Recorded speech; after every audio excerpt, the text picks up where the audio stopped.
코로나19 신규 확진자 수가 8달 만에 500명을 넘어서면서 3차 유행이 본격화하고 있습니다. 충남 공주의 한 요양병원에서 밤사이 17명이 추가로 확진되고 충주와 대천에서는 김장 모임발 감염이 잇따르는 등 전국에서 산발적인 집단 감염 이어지고 있습니다. 국방부가 국내 거리 두기를 2.5단계로 높이고 다음 달 7일까지 휴가와 외출을 전면 통제했습니다. 수능 시험을 일주일 앞두고 정부는 수험생을 둔 학부모의 마음으로 친목 활동을 멈춰달라고 요청했습니다. 미국에서 방역을 위해 종교 행사 참석자 수를 제한하는 것은 부당하다는 연방대법원 판결이 나왔습니다. 중국은 상하이 등 8곳을 위험 지역으로 지정하고 주민 이동을 다시 제한하기 시작했습니다. 법무부가 재판부 사찰 의혹과 관련해 윤석열 검찰총장을 대검에 수사 의뢰했습니다. 현 검사를 비롯해 검찰 간부들까지 반발하는 가운데 국민의힘은 오늘 국정조사 요구서를 제출할 예정입니다. 오후부터 찬바람이 불면서 추위가 찾아오겠습니다. 밤사이 기온은 더 떨어져 주말인 내일 아침은 서울 영하 4도 등 매우 춥겠습니다. 여러분 안녕하십니까? 11월의 마지막 금요일 뉴스광장 시작하겠습니다. 어제 발표된 코로나19 신규 확진자 수를 보고 깜짝 놀라신 분들 많을 겁니다. 지난 봄 이후 8개월 만에 다시 500명대로 올라왔습니다. 특히 서울 사상 최고치가 나왔습니다. 취재기자 연결합니다. 이지윤 기자, 3차 유행이라는 말을 그야말로 절감하게 됐어요. 네, 그렇습니다. 어제 0시 기준 국내 코로나19 신규 확진자 수는 583명입니다. 하루에 500명이 넘는 확진자가 나온 건 대구 경북에서 1차 유행이 발생했던 3월 6일 이후 8개월 만입니다. 이 중 국내 발생은 553명, 해외 유입은 30명입니다. 국내 발생 사례를 보면 서울에서 208명, 경기에서 177명, 인천 17명 등입니다.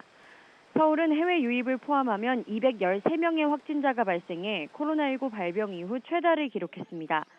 이 밖에 경남 45명, 부산 19명, 충남과 전북 각각 16명, 광주 14명 등 전국 17개 시도에서 동시다발로 확진자가 나왔습니다. 자, 그야말로 전국적으로 유행을 하고 있는데 새로운 집단 감염 사례들이 계속 나오고 있죠. 네, 서울 강서구 댄스 교습소 관련 확진자는 어제 저녁 6시까지 80명으로 늘었습니다. 환기가 잘 안 되는 지하층에서 거리 두기가 안 된 상태로 격렬한 운동을 하면서 강사와 수강생 등이 확진됐습니다. 노원구청에서는 공무원 23명이 확진됐습니다. 기존 집단 감염의 확진자와 접촉해서 발생하는 연쇄 감염도 확산하고 있습니다. 마포 홍대세교회 관련 확진자도 100명이 넘었습니다. 전북 군산시 지인 모임 관련 확진자는 모두 17명, 부산 장구 강습 관련 확진자는 53명이 됐습니다. 방역당국은 코로나 감염 경로가 매우 다양하고 감염원도 다수인 것으로 조사되고 있다면서 전국에서 감염이 확산 중이라고 분석했습니다. 자, 환자가 이렇게 늘면 이 병상 문제는 괜찮습니까? 네, 당장 병상 부족 문제가 현실이 되고 있습니다. 서울에서 즉시 이용할 수 있는 중증 환자 전담 병상은 13개밖에 남지 않았습니다. 서울시는 현재 확산세가 예측하기 힘들 만큼 가파르다며 중대 고비라고 진단했습니다. 방역당국은 12월 초까지 하루 500명 안팎의 확진자가 계속될 것으로 예상했는데요. 특히 사회활동이 왕성한 20, 30대 감염자가 급증해 광역관리에 어려움이 있다면서 젊은이들에게 방역지침을 준수해달라고 요청했습니다. 감염 확산을 차단하기 위해서는 사람 간 접촉을 줄여 전파의 연결고리를 끊어야 한다는 겁니다. 다만 수도권 거리 두기 2.5단계 격상에 대해선 기준상 아직 맞지 않고 이른감이 있다고 설명했습니다.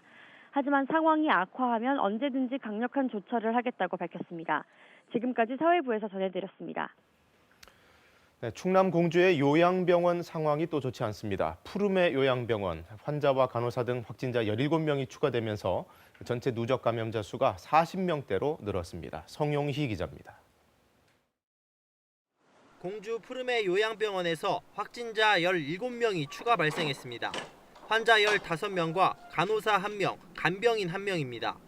이들은 지난 23일부터 병원에서 집단 감염이 발생하자 접촉자로 분류돼 병동과 임시시설에 격리됐는데 재검사에서 양성 판정을 받았습니다. 어제 해당 병원에서는 음성 판정을 받았던 환자 3명과 간병인 1명이 발열 증세를 보인 뒤 재검사에서 확진되면서 격리자 전원에 대한 재검사가 실시됐습니다. 방역당국이 추가 확진자가 나온 2개 병동에 있던 139명에 대한 재검사를 벌였고 이 가운데 17명이 양성 판정을 받았습니다. 이로써 공주 푸르메 요양병원 관련 누적 확진자는 42명으로 늘었습니다.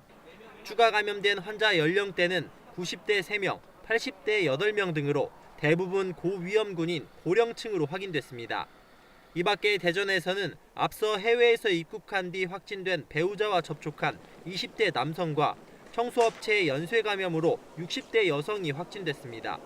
또 타시도 확진자와 관련된 40대와 30대 남성이 양성 판정을 받았고 감염 경로가 확인되지 않은 60대 여성이 확진됐습니다. 충남은 천안에서 기존 확진자와 접촉한 20대 2명과 인천 확진자와 접촉한 50대 1명이 확진됐고 서산에서는 집단 감염이 발생한 공군부대에서 격리 중이던 20대 장병 1명이 양성 판정을 받았습니다. 당진에서는 낚싯배 관련 연쇄 감염으로 30대가 추가 확진되는 등 밤사이 대전과 충남에서 확진자 27명이 추가 발생했습니다. KBS 뉴스 성용입니다. 네, 다양한 집단 감염 사례가 속출하고 있습니다만 이 충북에서는 함께 김장을 했던 가족, 친지들을 중심으로 집단 전파가 발생했습니다. 그 소식은 최승현 기자가 전해드립니다. 충주에서는 지난 20일부터 사흘 동안 타 시도에 거주하는 가족 14명과 함께 김장을 한 70대가 확진 판정을 받았습니다. 자녀의 확진 소식을 듣고 진단 검사한 결과 양성 판정을 받은 겁니다. 함께 김장을 한 가족 5명은 음성 판정을 받았고 추가로 접촉한 지인 3명에 대해서는 검사가 진행 중입니다. 앞서 제천에서는 60대 여성을 시작으로 함께 김장을 했던 외손자와 남편, 여동생 등이 줄줄이 확진 판정을 받았습니다. 쓰기는 했는데 썼다 벗었다 썼다 벗었다 했다라고 얘기를 하고요. 또 가족이다 보니까 식사를 같이 한다든가 그런 문제가 좀 있어가지고. 충북의 김장발 확진자는 모두 14명. 전북 군산과 경기도 고양시 등 전국 각지에서 김장발 확진이 잇따르고 있는 상황. 겨울 김장철에 연말을 맞아 지인, 가족 모임과 동호회 등이 N차 감염의 연결고리가 되고 있는 겁니다. 특히 가족과 친척 등 가까운 사람들이 모이다 보니 마스크를 제대로 쓰지 않거나 방역 수칙을 지키기 어렵기 때문입니다. 최근에는 거의 모임 중심인 것 같아요. 그러니까 지인들을 통한 모임 그리고 가족 모임을 통해서 확산이 가장 빠르게 되는 것 같아요. 방역 당국은 가장 가까운 가족과 지인 등 일상생활에서 감염이 시작된다며 연말 모임과 행사 등의 자제를 거듭 강조했습니다. KBS 뉴스 최승현입니다. 부산에서는 음악 동호회를 매개로 한 집단 감염 확산세가 심상치 않습니다. 사흘간 70명 넘는 확진자가 부산을 넘어 전국에서 나왔는데요. 이른바 삼밀 환경, 또 여기 수강생들이 치른 자격 시험 등이 원인으로 꼽히고 있습니다. 강예슬 기자가 취재했습니다. 부산의 한 오피스텔 지하에 위치한 음악 강습실입니다. 200제곱미터 규모의 공간에 무대뿐 아니라 연습실 6곳이 있습니다. 장구 수업은 33제곱미터 남짓한 좁은 연습실에서 하루 4-5차례 한 번에 1시간 정도 이뤄졌습니다. 수업에 참여하는 교습생은 한 강좌에 서너 명. 그런데 왜 사흘 새 40명 넘는 수강생들이 감염됐을까? 부산시는 삼밀, 즉 밀집, 밀접, 밀폐 환경을 원인으로 봤습니다. 방음을 위해 출입문과 창문 등을 닫은 채로 수업을 했고 환기가 제대로 안 되는 공간에서 가까이 앉아 소리를 내면서 침방울이 널리 퍼졌을 가능성이 높다고 본 겁니다. 여기에다 격렬하게 춤을 추면서 추임새까지 곁들이는 수업의 특성상 마스크 착용도 제대로 이루어지지 않았습니다. 트로트 노래를 틀어놓고 하기 때문에 운동이거든요. 완전 운동이다 보니까 마스크가 흘러내리거나 안감 턱에 걸치거나 이런 사람들. 이곳 수강생들이 지난 20일 울산에서 열린 장구 자격 시험에 참가하면서 확산세가 부산이 넘어 전국으로 퍼졌습니다. 전국 각지에서 온 참가자들은 장구 시험을 치르면서 마스크를 제대로 쓰지 않았습니다. 시험 보시는 분들은 마스크를 벗은 모습을 보셔야 되기 때문에 시험 치는 동안은 마스크를 벗은 거로 알고 있습니다. 특히 상대적으로 젊은 확진자들은 감염 초기 무증상 상태에서 생활한 결과 초등학교와 요양병원 등으로 감염이 이어졌습니다. 부산에서 첫 확진자가 나온 이후 사흘 만에 전국에서 관련 확진자가 70명을 넘었습니다. KBS 뉴스 강예슬입니다. 군은 거리 두기를 다시 2.5단계로 높이고 장병 휴가와 외출을 전면 통제했습니다. 집단 감염이 발생한 연천 신병교육대에서 추가 검사가 진행 중인 가운데 전체 군에서 나온 확진자 이번 주에만 100명을 넘겼습니다. 조빈나 기자입니다. 코로나19 집단 감염이 발생한 경기도 연천 육군 신병교육대. 외부인 출입은 통제됐고 확진자들은 병원과 치료센터에, 나머지 장병들은 1명씩 격리됐습니다. 부대원 1,100여 명에 대한 전수검사 결과 현재까지 확진된 70명에 더해 10여 명에 대한 추가 검사가 진행 중입니다. 군은 영내 종교시설 등에서 감염이 확산됐을 가능성도 염두에 두고 있습니다. 공동생활을 하고 젊은 연령이어서 증상이 경미한 상태에서는 조기 발견이 좀 어려운 것, 훈련이라는 활동을 통해서 비말 전파가 용이한 상황들은 지난주 일산 킨텍스에서 열린 방위산업 전시회에 참석했던 육군 간부 3명도 확진됐습니다. 대규모 감염 우려가 커지자 군은 9일 만에 다시 장관 주재 긴급 지휘관 회의를 열고 거리 두기를 2.5단계로 높였습니다. 코로나19 발생 이후 가장 강도 높은 조치입니다. 다음 달 7일까지 장병의 휴가와 외출을 전면 통제하고 종교 활동은 비대면으로, 야외 훈련은 최소화하기로 했습니다. 행사나 출장, 회의, 간부들의 회식과 모임도 일체 금지입니다. 신병, 이병 일정은 예정대로 진행하지만 입소 후 2주간은 실내 교육을 진행하고 코로나19 집단 발생 지역을 방문한 경우엔 별도로 생활하도록 했습니다. 감염 확산 차단을 위해 선제적이고 강도 높은 특단의 대책을 시행하기로 하였습니다. 국방부는 지침을 위반해 감염이 발생할 경우 엄중 문책하겠다고 경고했습니다. KBS 뉴스 조빈나입니다. 여러 우려 속에 대학 수학능력 시험은 엿새 앞으로 다가왔습니다. 전국 고등학교 수업이 어제부터 원격으로 전환된 가운데 정부는 국민 모두가 수험생을 둔 학부모의 마음으로 친목 활동을 잠시 멈춰달라고 요청했습니다. 김혜주 기자가 보도합니다. 청주 시내의 한 고등학교 운동장에 선별진료소가 세워졌습니다. 이 학교 3학년 학생 1명이 확진 판정을 받았기 때문입니다. 지금 수능 얼마 안 남아서 확진자가 터져서 지금 저희 학생들이 수능 때 100% 실력을 발휘할까 상당히 걱정 중에 있습니다. 서울에서는 수능 감독관으로 예정됐던 교사가 확진 학생과 접촉하면서 긴급하게 교체되기도 했습니다. 담임교사라든지 이런 분들은 2주 자가격리이기 때문에 수능 감독 교사 교체 해지되고. 전국 모든 고등학교와 시험장으로 지정된 학교들은 수업을 원격으로 전환했습니다. 학원들도 예정보다 일찍 종강하거나 강의를 원격으로 진행합니다.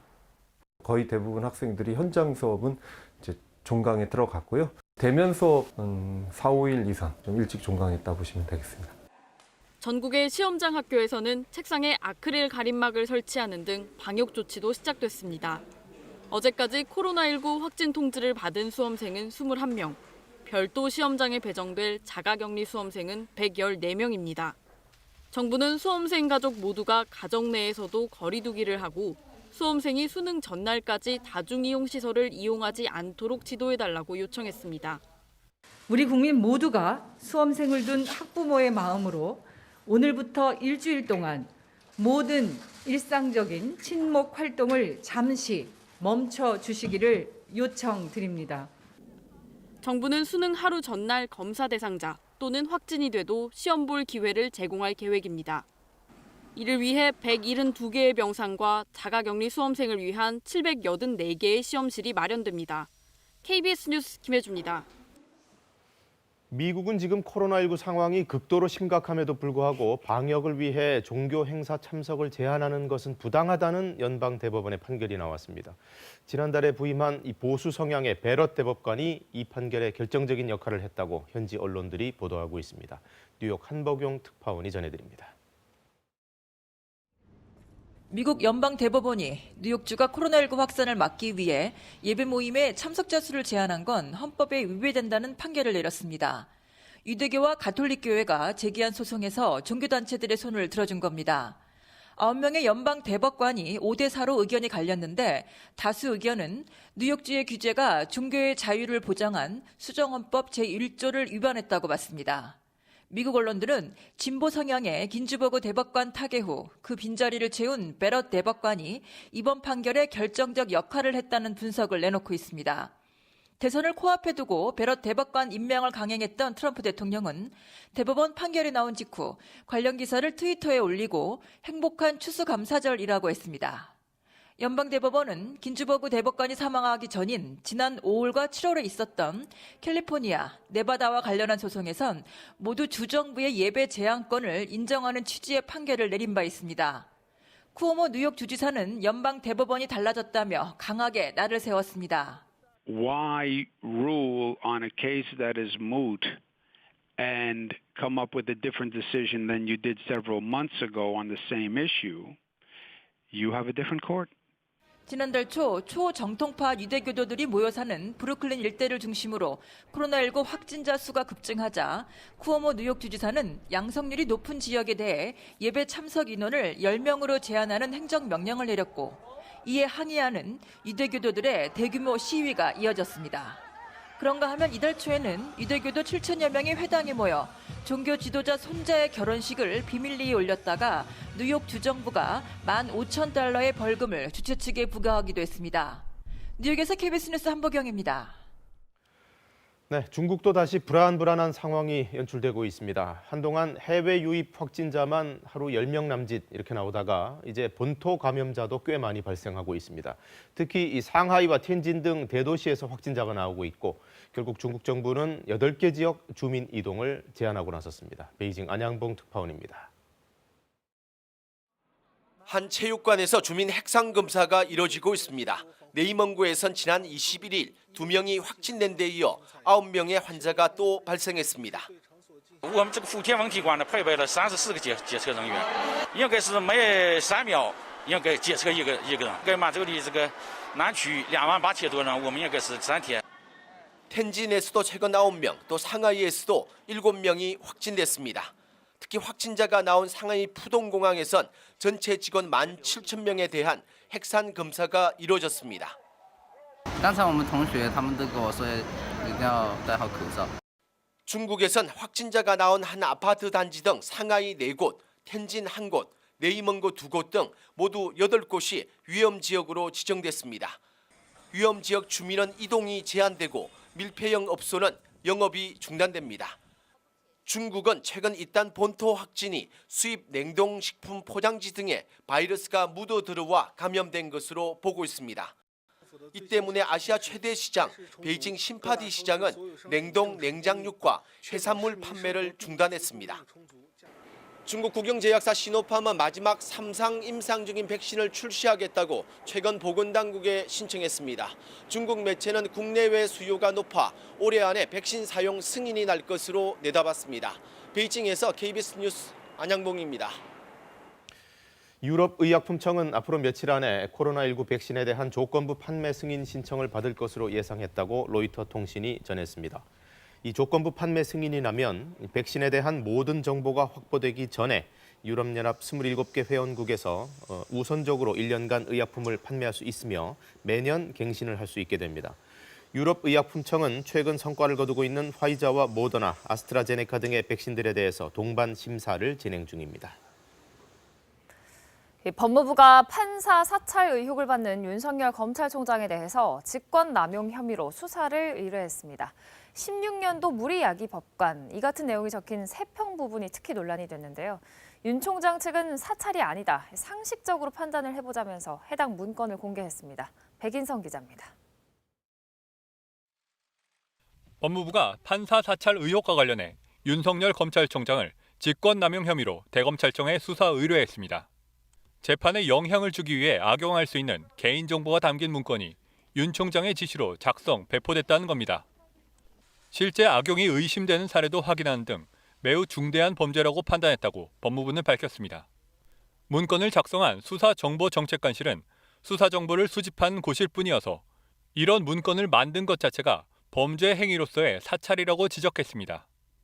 논란이 커지자 윤 총장의 변호인들은 상식적 판단에 맡겨보자며 9페이지 분량의 해당 문건을 공개했습니다. 주요 특수공안사건 재판부 분석이라는 이름의 문건에는 사건 피고인별로 재판부와 판사 이름을 기재했고 비고란을 해당 판사의 학력과 근무 경력 등 출신, 주요 판결, 세평으로 구분했습니다. 세평에는 논란이 됐던 우리법 연구회 출신이지만 합리적이라는 평가, 16년도 무리야기법관 리스트에 포함됐다는 등의 내용이 담겼습니다. 재판 진행 방식이나 변호인의 주장을 들어주는 정도, 공판 검사들의 의견 등도 포함됐습니다. 윤 총장 측은 실제 문건에서 볼 수 있듯 공개된 자료와 일선청 공판 검사들에게 물어본 내용을 공판 참고용으로 정리한 것이라 주장했습니다. 문건을 작성한 수사정보정책관실의 직무에서도 벗어나지 않는다고 강조했습니다. 수사 의뢰를 받은 대검은 사건을 어느 검찰청에 배당할지 검토 중입니다. KBS 뉴스 백인성입니다.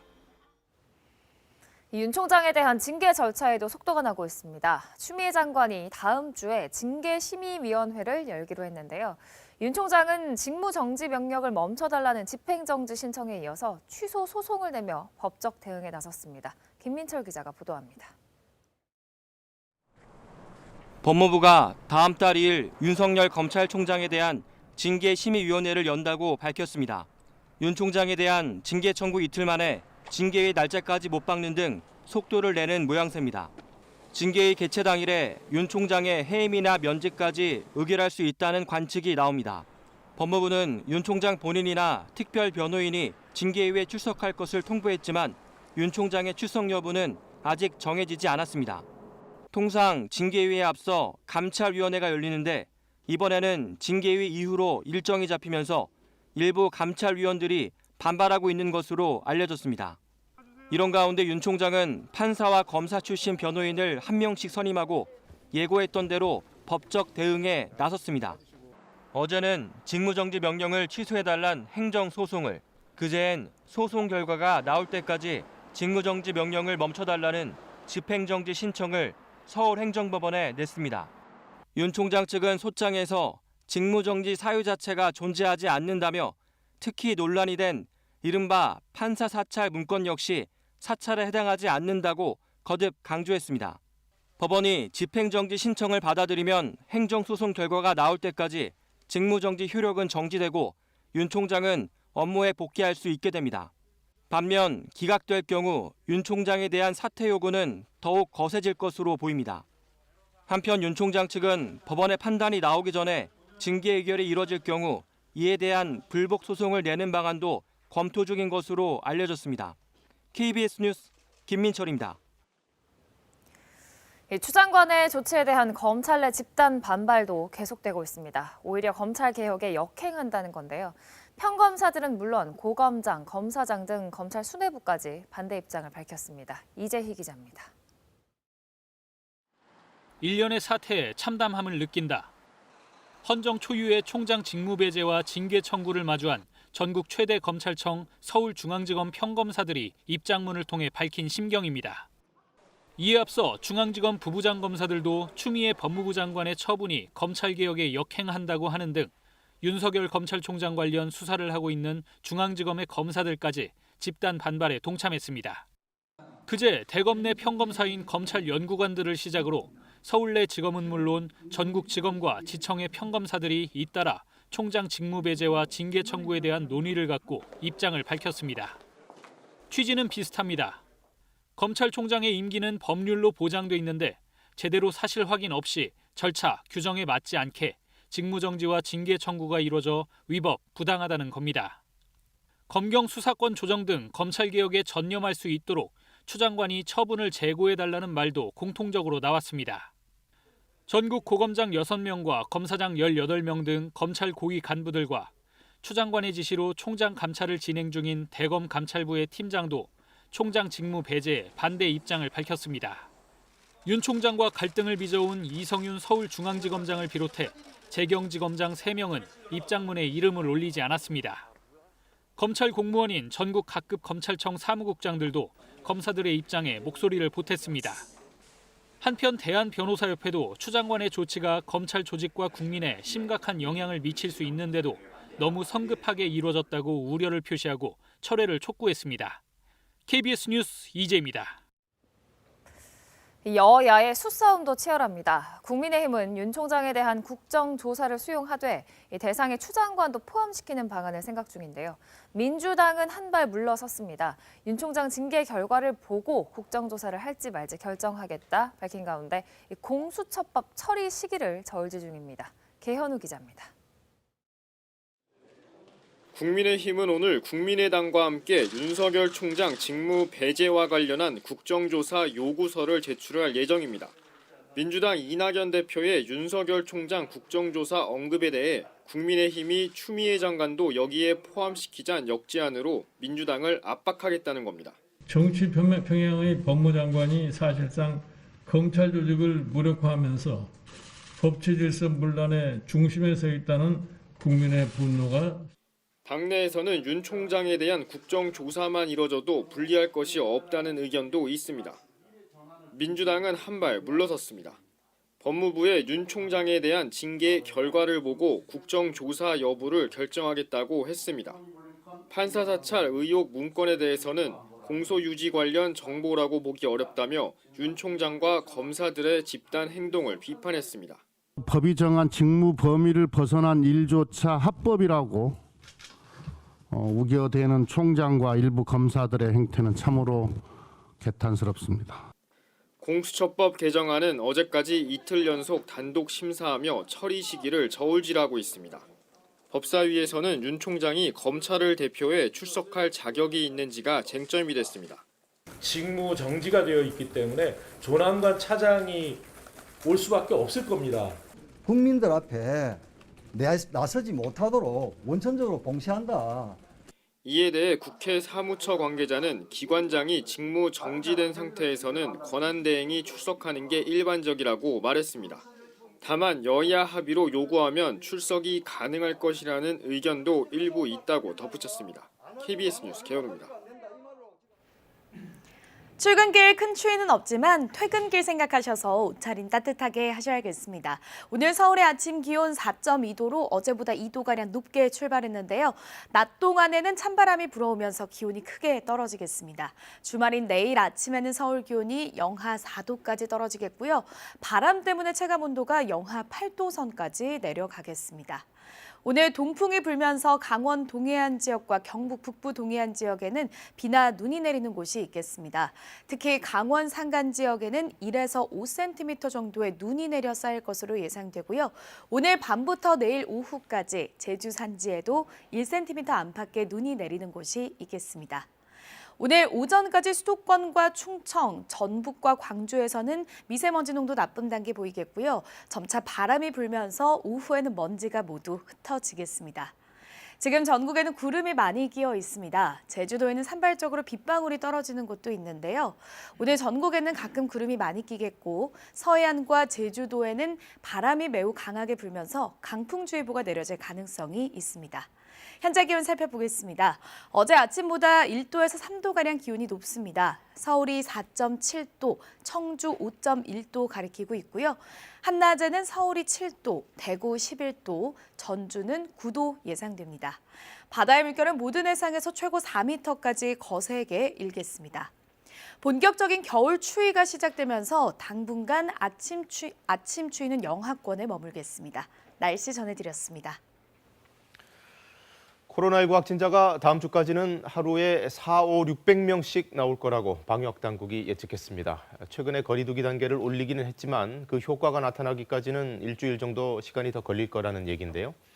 그때까지 방역 수칙을 잘 지켜주지 않는다면 그 효과는커녕 더 악화될 가능성도 분명히 있습니다. 서병립 기자가 보도합니다.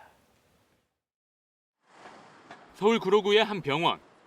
환자 한 명이 마스크도 쓰지 않은 채 치료실을 서성입니다. 이후 이 환자를 포함해 5명이 코로나19에 감염됐습니다. 하지만 환자와 접촉했던 의료진 17명은 한 명도 확진되지 않았습니다. 마스크를 철저히 썼기 때문입니다. 걸리신 분들은 마스크 하나도 안 끼고 있었어요. 저희 직원분들 같은 경우도 전부 다 마스크 끼고 있으니 그래서 안 걸렸어요. 그분들하고 접촉을 했는데도. 반대로 경각심이 약해지면 감염은 확산합니다. 모임 자제 공고를 무시하고 단체 연수를 떠났던 진주시 사례에선 추가 감염자가 계속 나오고 있습니다. 단체 여행을 매개로 한 집단 감염도 여전히 발생하는 현실입니다. 나 하루쯤이야 하는 행동이 나뿐만 아니라 가족, 지인, 동료의 감염으로 이어질 수 있습니다. 수도권 거리두기를 2단계로 올렸지만 다음 달 초까지 하루 400에서 600명의 확진자가 발생할 것으로 방역당국은 예상합니다. 현재의 거리두기 상향 효과는 다음 주부터 나타날 것으로 예측되기 때문입니다. 소규모 유행에서 감염된 환자들이 다시 다른 유행의 감염원이 되는 것을 차단하는 것이 가장 중요한 전략이 됩니다. 새로운 집단 감염이 나오지 않도록 하는 게 가장 중요한데 이를 위해선 국민적 차원의 강력한 대응이 요구된다며 3가지 필수 사항을 요청했습니다. 마스크를 착용하는 것은 물론 가급적 모이지 말고 의심 증상이 있으면 바로 검사를 받아달라는 겁니다. 조용한 전파가 지속되는 경우에 접촉자, 환자들의 동선을 추적 관리하면서 이것을 다 억제한다. 이 속도는 대응팀을 증가시킨다라고 하더라도 따라잡기 어렵다. 방역당국은 수도권 거리두기 2.5단계 상향을 검토하긴 아직 이르지만 확산세에 따라 언제든 강력한 조치를 취할 수 있다고 강조했습니다. KBS 뉴스 서병립입니다.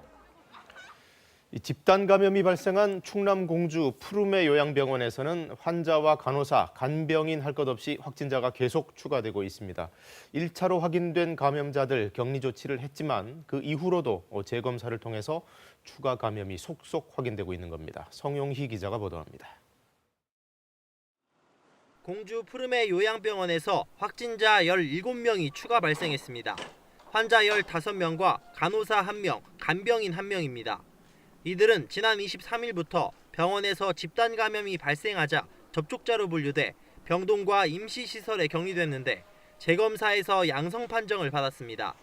어제 해당 병원에서는 음성 판정을 받았던 환자 3명과 간병인 1명이 발열 증세를 보인 뒤 재검사에서 확진되면서 격리자 전원에 대한 재검사가 실시됐습니다.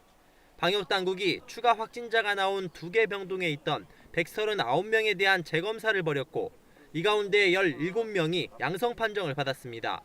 이로써 공주 푸르메 요양병원 관련 누적 확진자는 42명으로 늘었습니다. 추가 감염된 환자 연령대는 90대 3명, 80대 8명 등으로 대부분 고위험군인 고령층으로 확인됐습니다. 이 밖에 대전에서는 앞서 해외에서 입국한 뒤 확진된 배우자와 접촉한 20대 남성과 청소업체 연쇄 감염으로 60대 여성이 확진됐습니다. 또 타시도 확진자와 관련된 40대와 30대 남성이 양성 판정을 받았고 감염 경로가 확인되지 않은 60대 여성이 확진됐습니다. 충남은 천안에서 기존 확진자와 접촉한 20대 2명과 인천 확진자와 접촉한 50대 1명이 확진됐고 서산에서는 집단 감염이 발생한 공군부대에서 격리 중이던 20대 장병 1명이 양성 판정을 받았습니다. 당진에서는 낚싯배 관련 연쇄 감염으로 30대가 추가 확진되는 등 밤사이 대전과 충남에서 확진자 27명이 추가 발생했습니다. KBS 뉴스 성용입니다. 네, 이번 3차 유행은 앞선 1, 2차 유행과는 확연히 양상이 다르고 훨씬 더 위험할 수 있다는 게 전문가들의 경고입니다. 감염내과 전문의들로부터 구체적인 설명 들어봤는데요. 김민지 기자의 인터뷰 모음입니다. 여러 가지 이유로 단계를 하향했었고 그 이후로 많은 사람들의 활동이 재개가 됐고 거의 마스크 착용 이외에는 일상생활이 거의 다르지 않은 수준으로 돌아갔었는데 이런 사회적 활동이 늘어난 것이 가장 큰 원인이라고 생각합니다. 8월에 수도권에 크게 유행하고 감소를 하는 추세에서 좀 너무 섣부르게 1단계 거리두기를 낮춘 것이 아닌가. 사람들이 자연히 면역력도 좀 떨어지는 데다가 추우니까 실내로 들어가게 되고 환기도 어렵게 되기 때문에 바이러스 전파에도 굉장히 좋은 시절이 된 거죠. 곳곳에서 이제 집단 발생이 동시다발적으로 발생이 되고 감염 경로 불명 환자들도 300~400명이 곳곳에 있기 때문에 방역 당국에서도 일일이 역학조사를 통해서 발빠르게 대처하기 어렵다라는 이런 점. 날씨가 추워지게 되면 이제 앞으로 상황이 좋아질 수 있을 만한 요인은 별로 안 보이고 상황이 나빠질 요인만 남아 있는 거예요. 학생들 수능도 있고 뭐 논술도 있고 그다음에 뭐 대학생들 방학도 있고. 물론 증가세는 주춤할 겁니다. 그렇지만 2, 3월하고 이제 8, 9월 때처럼 드라마틱하게 이제 확진 환자 수가 줄면서 통제를 이 겨울 내내 하기는 좀 어려울 거라고 생각이 됩니다. 이전 여름철에 비해서는 지금 걷어들일 수 있는 효과가 상대적으로 적을 가능성이 높고요.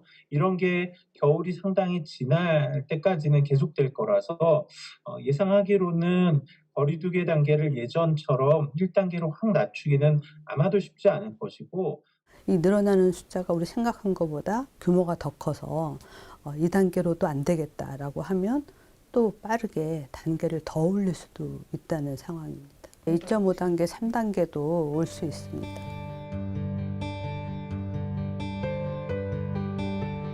거리두기 단계 상향이라는 건 일종의 가이드라인인 것이지 그것만으로 되는 게 아니에요. 시민들께서 어떻게 참여해 주시냐가 이 거리두기 상향 정책의 성공과 실패를 가늠하게 될 겁니다.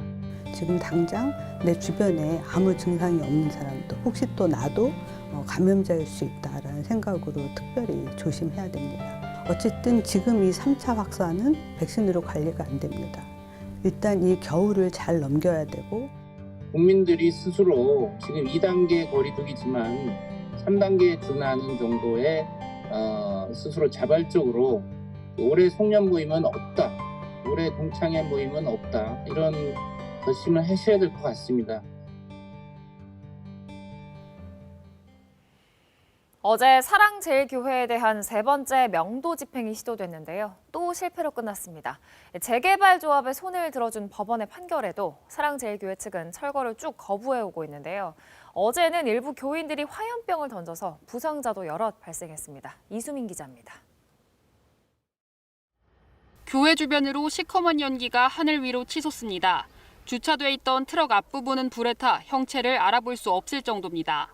어제 새벽 1시 20분 사랑제일교회에 대한 3차 명도 집행이 진행됐습니다.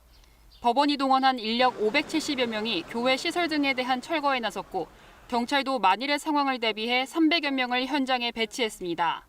하지만 교회 안에 있던 일부 신도가 화염병을 던지거나 인화물질을 뿌리는 등 거세게 반발했습니다.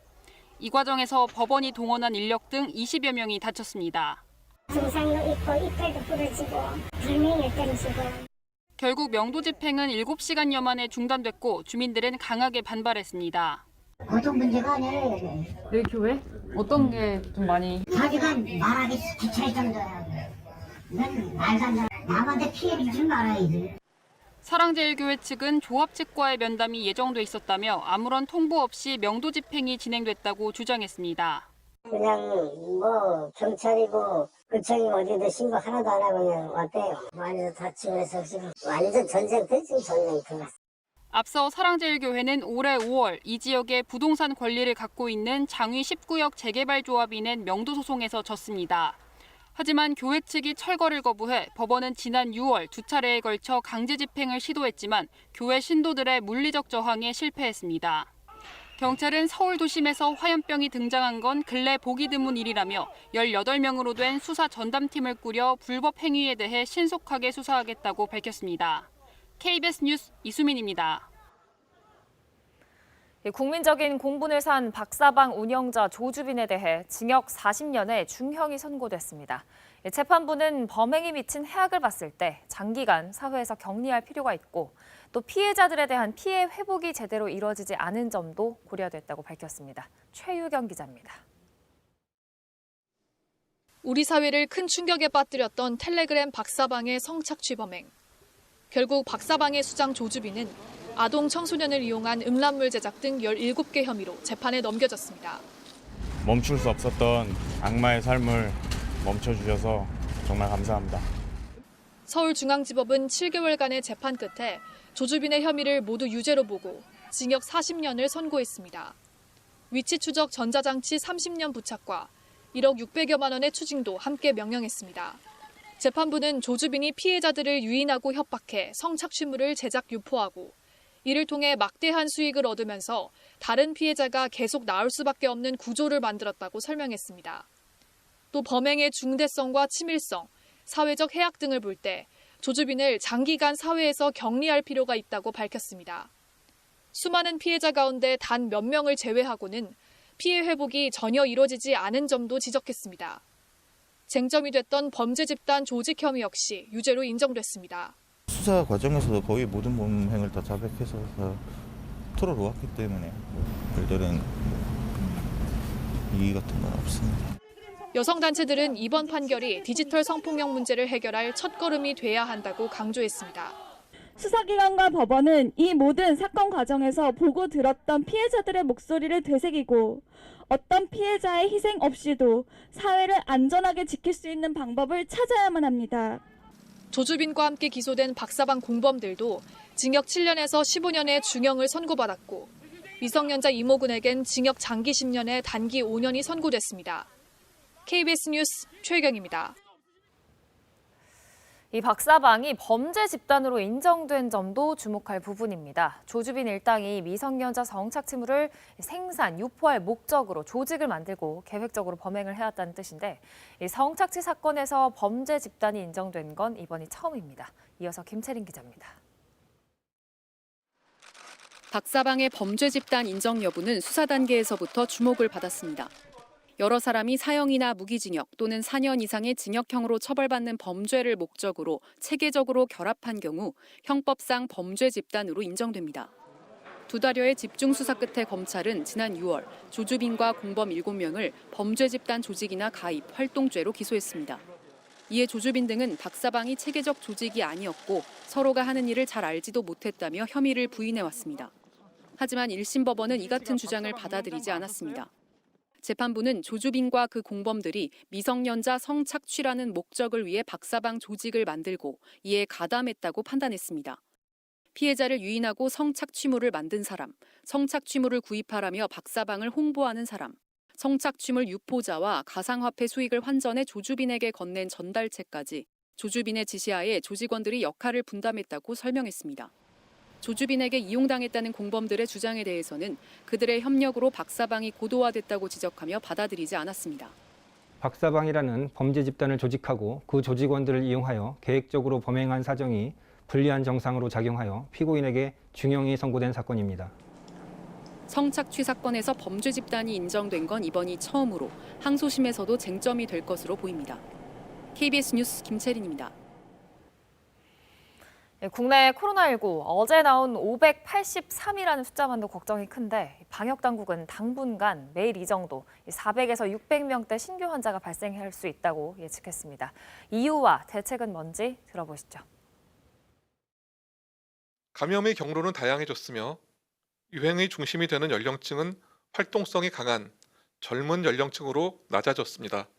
12월 초까지는 1일 400에서 600명대의 신규 확진자가 지속 발생할 수 있을 것으로 예상됩니다.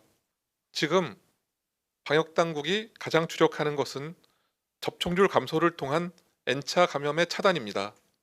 현재의 환자 증가세는 역학조사를 통한 환자, 접촉자의 격리나 마스크 착용 등과 같은 위생수칙 준수만으로는 부족하다고 보고 있습니다. 여러 사람이 모이는 밀폐되고 밀집된 장소는 안전하다고 확신할 수 없습니다. 필수적이지 않은 방문이나 모임은 자제하여 주십시오. 조금이라도 몸이 불편하시면 주저하지 마시고 바로 선별진료소를 방문하여 주십시오. 수도권 환자의 확진자 수는 최대 상황인 것은 맞습니다. 그러니까 수도권은 인구가 많고 인구 밀도 또한 높습니다. 따라서 그만큼 전파가 용이될 수 있으므로 보다 철저한 관리와 거리두기 노력이 필요한 것으로 보고 있습니다. 모델링을 하는 방법은 여러 가지입니다. 재생산 지수라고 하는 거는 어떤 유행의 크기를 갖다가 가늠을 하는 것입니다. 저희가 이런 재생산 지수뿐만이 아니라 어떤 미분 모델링이라든가 아니면은 기타의 다른 수학적 모델링을 통해서 여러 가지 방법으로 계산해 본 결과 400명 내지 600명 정도의 환자가 발생할 수 있을 것으로 이렇게 계산한 것입니다. 우리나라의 경우에 무증상자의 비율은 약 40% 정도로 이렇게 추정을 하고 있습니다. 그리고 무증상 상태에서의 전파가 불가능한 것은 아니지만 대체적으로 보면은 감염력은 이제 특별히 더 높은 수준은 아니다 또는 이제 오히려 약한 수준일 수도 있다라는 판단을 하게 됩니다. 사회적 거리두기는 이제 분명히 효과가 있는 강력한 조치입니다. 하지만 사회적 고려점도 많은 조치로서 신중하게 결정할 상황입니다. 아마도 그래서 2.5단계 격상을 논의하기는 이르다는 이런 입장 표명이 있었던 것으로 알고 있습니다. 현재 상황을 종합적으로 판단하되 필요한 경우에는 망설임이 없이 강력하게 조치도 이뤄질 수 있다고 그렇게 판단하고 있습니다. 코로나19 관련해서 국내 소식 몇 가지 더 전해드리겠습니다. 첫 번째 키워드부터 보겠습니다. 네, 코로나19 취약계층 일자리부터 덮쳤다라는 키워드입니다. 통계청이 어제 발표한 자료를 보면 올해 5월 기준 전체 임금 일자리는 1,800만여 개로 1년 전보다 21만여 개 증가했지만 고용 동향을 보면 취업자 수는 1년 전보다 26만 명이나 감소했습니다. 고용 동향과 일자리 동향 두 통계의 차이가 나는 이유는 조사 방식이 달라서인데요. 고용 동향은 일하고 있지만 거의 모든 사람을 조사하지만 일자리 동향은 일하고 있는 사람 중에서 행정 자료에 포함된 사람만 조사합니다. 즉 행정 자료에 잡히지 않는 취약계층의 일자리가 많이 줄었다는 것을 의미하는데요. 실제로 지난 5월 기준에서 고용 동향에서 도소매업 취업자 수는 1년 전보다 18만 9천 명 줄었고 숙박 음식점업도 18만 3천 명 감소했습니다. 이는 연령별 통계에서도 확인할 수 있는데요. 20대 이하와 30대 일자리가 일자리 동향에서는 각각 8만 2천 개씩 줄었는데 고용 동향에선 각각 18만 3천 명씩 줄었습니다. 행정자료에서 빠져있는 상대적으로 취약한 일자리가 먼저 사라지고 있는 현상이 반영된 영향으로 분석되고 있습니다. 네, 두 번째 키워드 보겠습니다. 네, 코로나 피해 개인의 대출 원금 상환 6개월 연장한다는 소식입니다. 정부가 코로나19로 연체 위기에 놓인 개인 채무자에게 대출금 상환 유예 기간을 6개월 연장해 주기로 했습니다. 금융위원회는 어제 코로나19 사태 장기화를 고려해서 이같이 밝혔습니다. 지난 2월 이후 실직과 무급휴직, 일감 상실 등으로 소득이 줄어든 사람이 지원 대상인데요. 신용대출이나 햇살론 등이 적용될 수 있습니다. 가계의 생계비를 뺀 월 소득이 매달 갚아야 하는 돈보다 적으면 지원을 받을 수 있고요.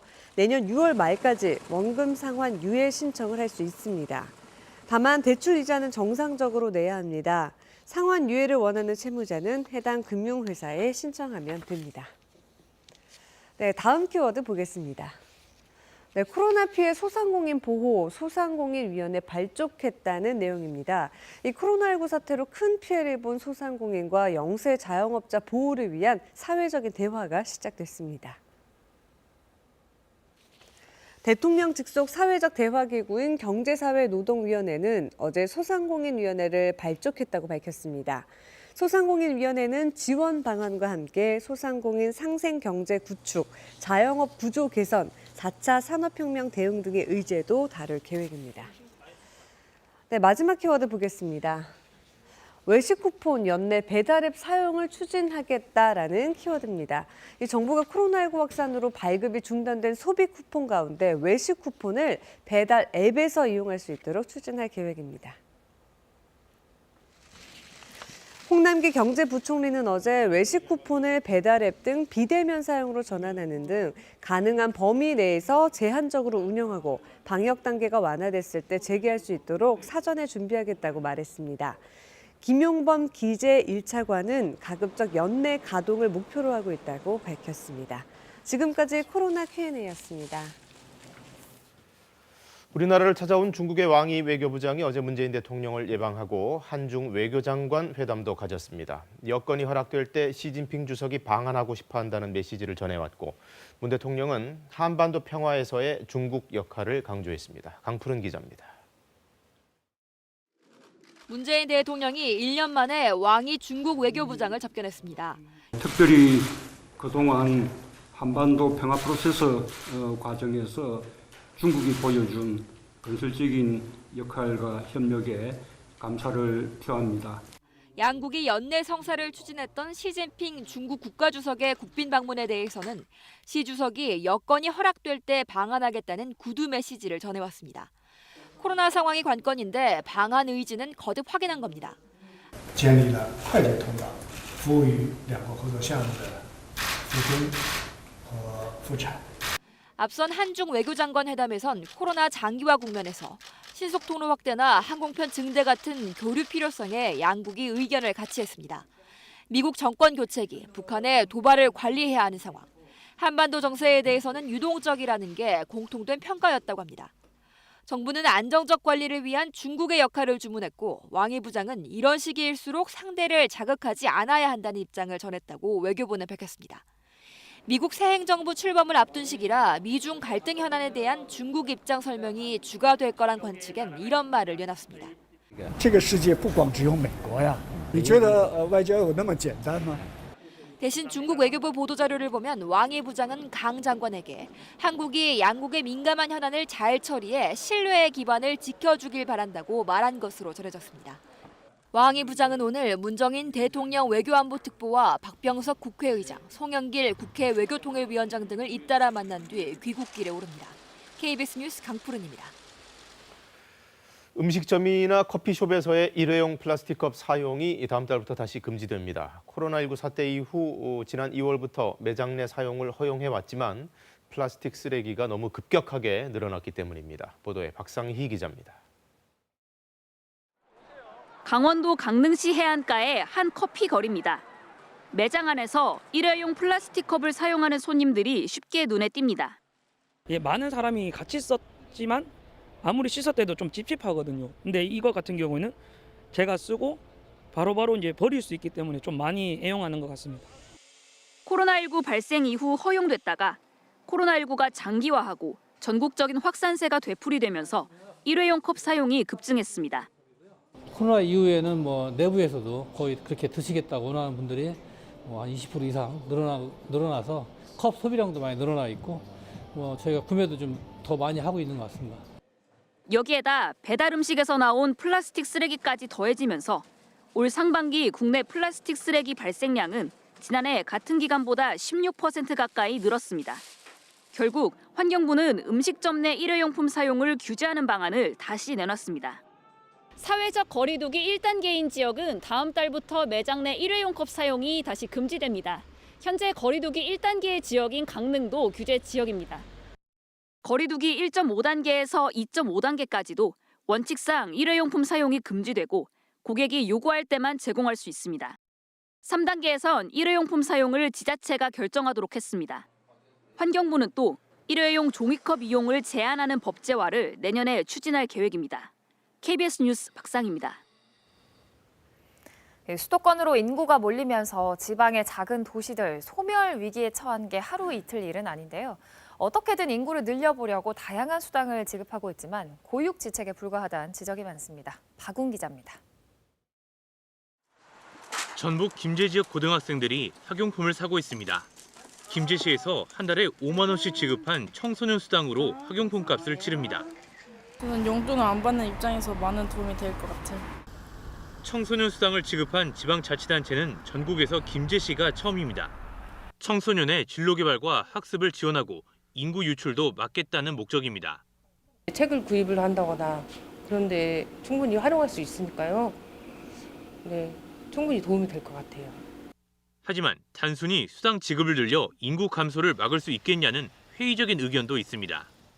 정책적으로 금액을 지원하는 것보다 시스템으로 우리 아이들끼리 결혼해서 살 수 있는 그런 정책을 만들어서 하는 게 가장 유리하다. 인구 28만 선 붕괴가 코앞인 익산시는 더 파격적인 대책을 내놨습니다. 다른 지역 사람이 익산에 전입하면 이를 주선한 시민에게도 최대 100만 원의 장려금을 주기로 했습니다. 김제와 익산뿐 아니라 전북 대부분 시군이 결혼 축하금과 육아 지원금, 대학생과 귀화 외국인에게도 여러 수당을 지급하고 있습니다. 하지만 인구가 늘어난 것보다 줄어든 곳이 더 많은 게 현실입니다. 효과는 분명히 있는데 이게 이제 다른 지자체도 그러한 정책, 유사한 정책을 펴기 때문에 일본의 유사한 사례를 볼 때 지속적으로 장기적으로 그 효과를 거두기는 어려운 걸로 판명이 나거든요.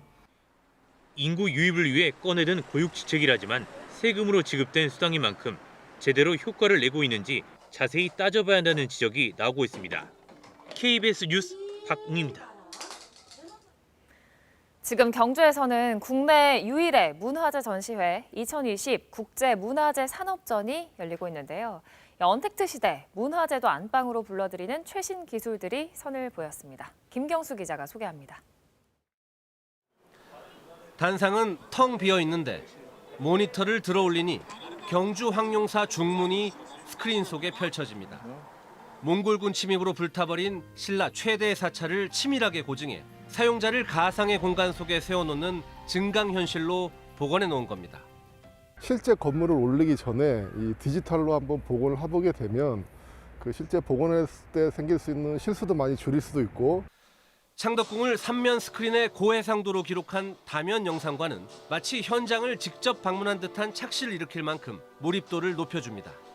이 밖에도 2020 국제문화재산업전에는 60여 개 관련 업체가 참여해 문화재를 안방으로 불러들이는 VR, 가상현실 등 최신 디지털 기술이 첫 선을 보였습니다.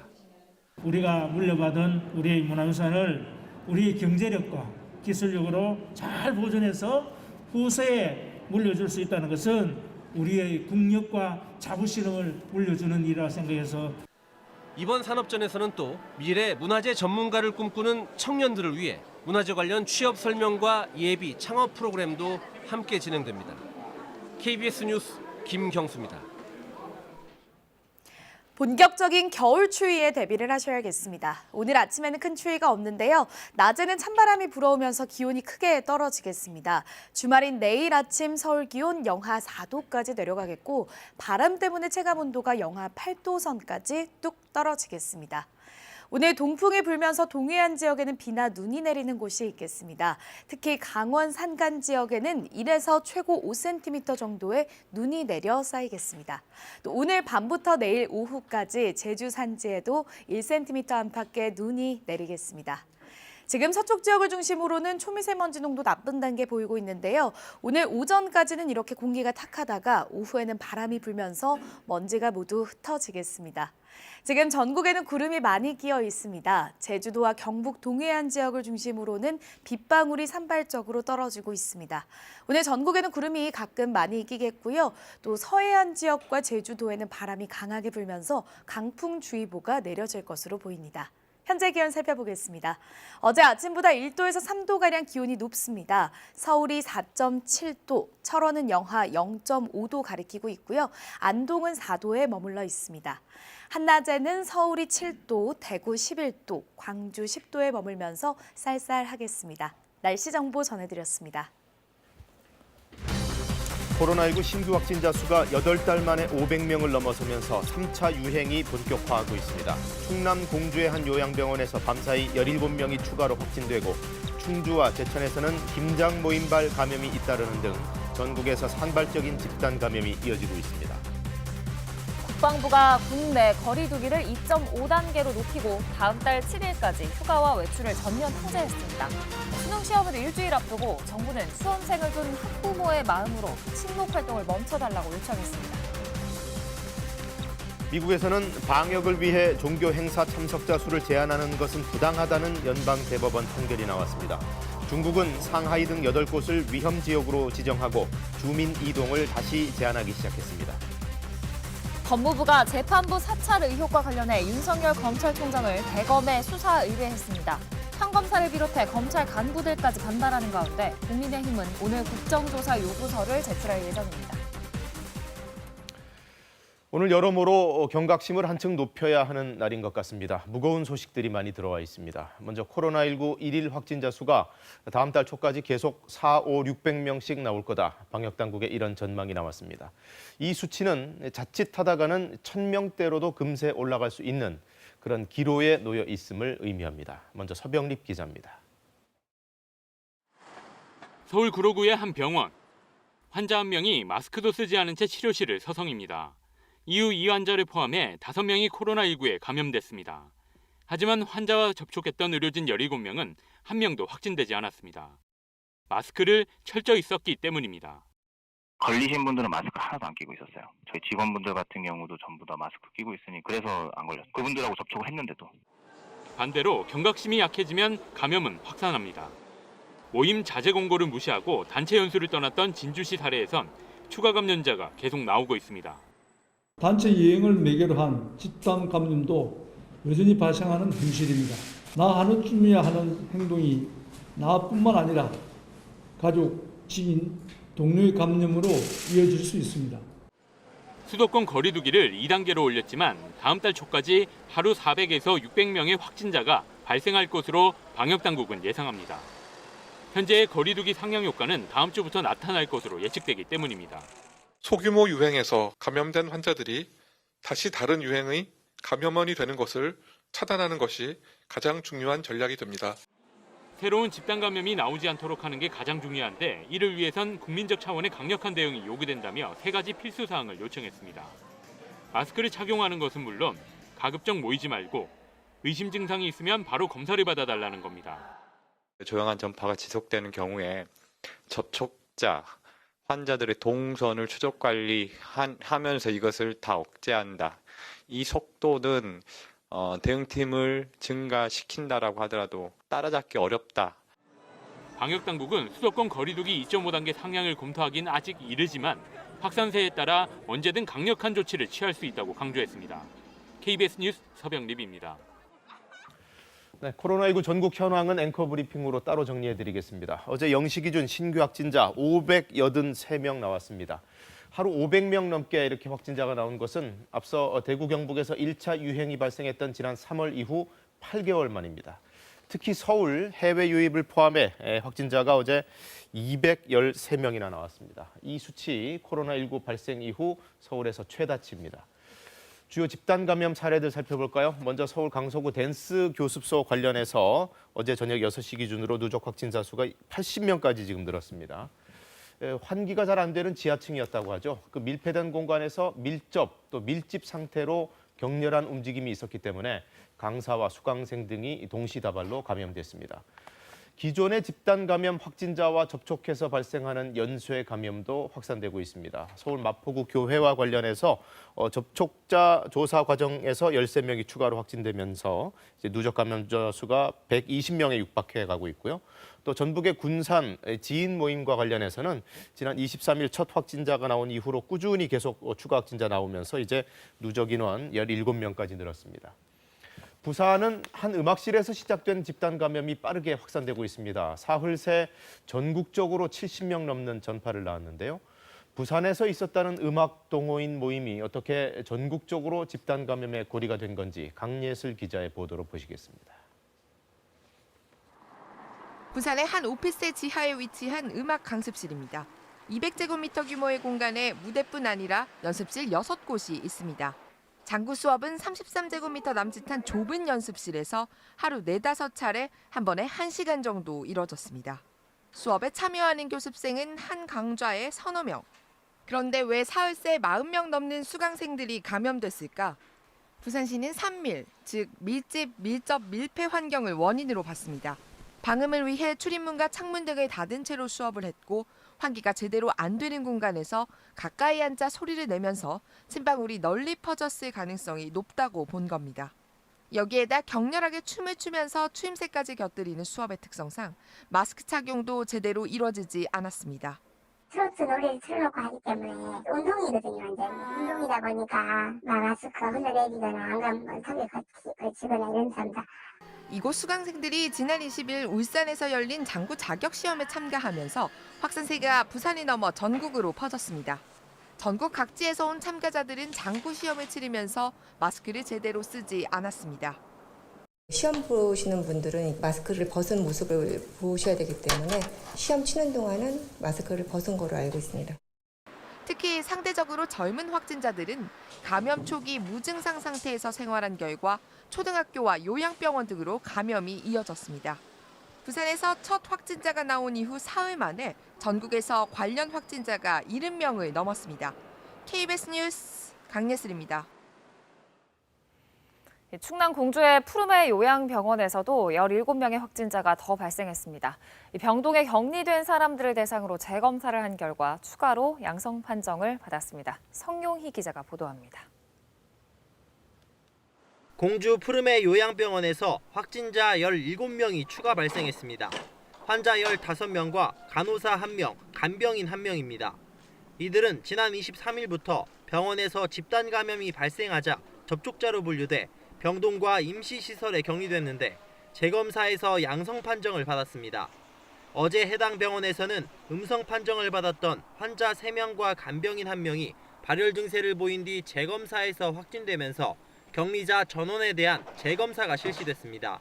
방역당국이 추가 확진자가 나온 2개 병동에 있던 139명에 대한 재검사를 벌였고 이 가운데 17명이 양성 판정을 받았습니다. 이로써 공주 푸르메 요양병원 관련 누적 확진자는 42명으로 늘었습니다. 추가 감염된 환자 연령대는 90대 3명, 80대 8명 등으로 대부분 고위험군인 고령층으로 확인됐습니다. 이 밖에 대전에서는 앞서 해외에서 입국한 뒤 확진된 배우자와 접촉한 20대 남성과 청소업체 연쇄 감염으로 60대 여성이 확진됐습니다. 또 타시도 확진자와 관련된 40대와 30대 남성이 양성 판정을 받았고 감염 경로가 확인되지 않은 60대 여성이 확진됐습니다. 충남은 천안에서 기존 확진자와 접촉한 20대 2명과 인천 확진자와 접촉한 50대 1명이 확진됐고 서산에서는 집단 감염이 발생한 공군 부대에서 격리 중이던 20대 장병 1명이 양성 판정을 받았습니다. 당진에서는 낚싯배 관련 연쇄 감염으로 30대가 추가 확진되는 등 밤사이 대전과 충남에서 확진자 27명이 추가 발생했습니다. KBS 뉴스 성용입니다. 겨울철이다 보니 김장을 담그다가 확진되는 사례도 잇따르고 있습니다. 김장, 연말 행사, 가족 지인 모임처럼 일상생활에서 사람이 모이는 모든 상황을 주의해야 할 필요가 있다는 걸 보여주는데요. 최승현 기자 보도록 보시죠. 충주에서는 지난 20일부터 사흘 동안 타 시도에 거주하는 가족 14명과 함께 김장을 한 70대가 확진 판정을 받았습니다. 자녀의 확진 소식을 듣고 진단 검사한 결과 양성 판정을 받은 겁니다. 함께 김장을 한 가족 5명은 음성 판정을 받았고 추가로 접촉한 지인 3명에 대해서는 검사가 진행 중입니다. 앞서 제천에서는 60대 여성을 시작으로 함께 김장을 했던 외손자와 남편, 여동생 등이 줄줄이 확진 판정을 받았습니다. 쓰기는 했는데 썼다 벗었다 썼다 벗었다 했다라고 얘기를 하고요. 또 가족이다 보니까 식사를 같이 한다든가 그런 문제가 좀 있어가지고. 충북의 김장발 확진자는 모두 14명. 전북 군산과 경기도 고양시 등 전국 각지에서 김장발 확진이 잇따르고 있는 상황. 겨울 김장철에 연말을 맞아 지인, 가족 모임과 동호회 등이 N차 감염의 연결고리가 되고 있는 겁니다. 특히 가족과 친척 등 가까운 사람들이 모이다 보니 마스크를 제대로 쓰지 않거나 방역 수칙을 지키기 어렵기 때문입니다. 최근에는 거의 모임 중심인 것 같아요. 그러니까 지인들을 통한 모임 그리고 가족 모임을 통해서 확산이 가장 빠르게 되는 것 같아요. 방역 당국은 가장 가까운 가족과 지인 등 일상생활에서 감염이 시작된다며 연말 모임과 행사 등의 자제를 거듭 강조했습니다. KBS 뉴스 최승현입니다. 군은 거리 두기를 다시 2.5단계로 높이고 장병 휴가와 외출을 전면 통제했습니다. 집단 감염이 발생한 연천 신병교육대에서 추가 검사가 진행 중인 가운데 전체 군에서 나온 확진자 이번 주에만 100명을 넘겼습니다. 조빈나 기자입니다. 코로나19 집단 감염이 발생한 경기도 연천 육군 신병교육대. 외부인 출입은 통제됐고 확진자들은 병원과 치료센터에, 나머지 장병들은 1명씩 격리됐습니다. 부대원 1,100여 명에 대한 전수검사 결과 현재까지 확진된 70명에 더해 10여 명에 대한 추가 검사가 진행 중입니다. 군은 영내 종교시설 등에서 감염이 확산됐을 가능성도 염두에 두고 있습니다. 공동생활을 하고 젊은 연령이어서 증상이 경미한 상태에선 조기 발견이 좀 어려운 것, 훈련이라는 활동을 통해서 비말 전파가 용이한 상황들은 지난주 일산 킨텍스에서 열린 방위산업 전시회에 참석했던 육군 간부 3명도 확진됐습니다. 대규모 감염 우려가 커지자 군은 9일 만에 다시 장관 주재 긴급 지휘관 회의를 열고 거리 두기를 2.5단계로 높였습니다. 코로나19 발생 이후 가장 강도 높은 조치입니다. 다음 달 7일까지 장병의 휴가와 외출을 전면 통제하고 종교 활동은 비대면으로, 야외 훈련은 최소화하기로 했습니다. 행사나 출장, 회의, 간부들의 회식과 모임도 일체 금지입니다. 신병, 이병 일정은 예정대로 진행하지만 입소 후 2주간은 실내 교육을 진행하고 코로나19 집단 발생 지역을 방문한 경우엔 별도로 생활하도록 했습니다. 감염 확산 차단을 위해 선제적이고 강도 높은 특단의 대책을 시행하기로 하였습니다. 국방부는 지침을 위반해 감염이 발생할 경우 엄중 문책하겠다고 경고했습니다. KBS 뉴스 조빈나입니다. 여러 우려 속에 대학 수학능력시험은 엿새 앞으로 다가왔습니다. 전국 고등학교 수업이 어제부터 원격으로 전환된 가운데 정부는 국민 모두가 수험생을 둔 학부모의 마음으로 친목 활동을 잠시 멈춰달라고 요청했습니다. 김혜주 기자입니다. 청주 시내의 한 고등학교 운동장에 선별진료소가 세워졌습니다. 이 학교 3학년 학생 한 명이 확진 판정을 받았기 때문입니다. 지금 수능 얼마 안 남았고 확진자가 터져서 지금 저희 학생들이 수능 때 100% 실력을 발휘할까 상당히 걱정 중에 있습니다. 서울에서는 수능 감독관으로 예정됐던 교사가 확진 학생과 접촉하면서 긴급하게 교체되기도 했습니다. 담임교사라든지 이런 분들은 2주 자가격리이기 때문에 수능 감독 교사 교체 해지되고. 전국 모든 고등학교와 시험장으로 지정된 학교들은 수업을 원격으로 전환했습니다. 학원들도 예정보다 일찍 종강하거나 강의를 원격으로 진행합니다. 거의 대부분 학생들이 현장 수업은 이제 종강에 들어갔고요. 대면 수업은 4, 5일 이상 좀 일찍 종강했다 보시면 되겠습니다. 전국의 시험장 학교에서는 책상에 아크릴 가림막을 설치하는 등 방역 조치도 시작됐습니다. 어제까지 코로나19 확진 통지를 받은 수험생은 21명, 별도 시험장에 배정될 자가격리 수험생은 114명입니다. 정부는 수험생 가족 모두가 가정 내에서도 거리 두기를 하고 수험생이 수능 전날까지 다중이용 시설을 이용하지 않도록 지도해달라고 요청했습니다. 우리 국민 모두가 수험생을 둔 학부모의 마음으로 오늘부터 일주일 동안 모든 일상적인 친목 활동을 잠시 멈춰 주시기를 요청드립니다.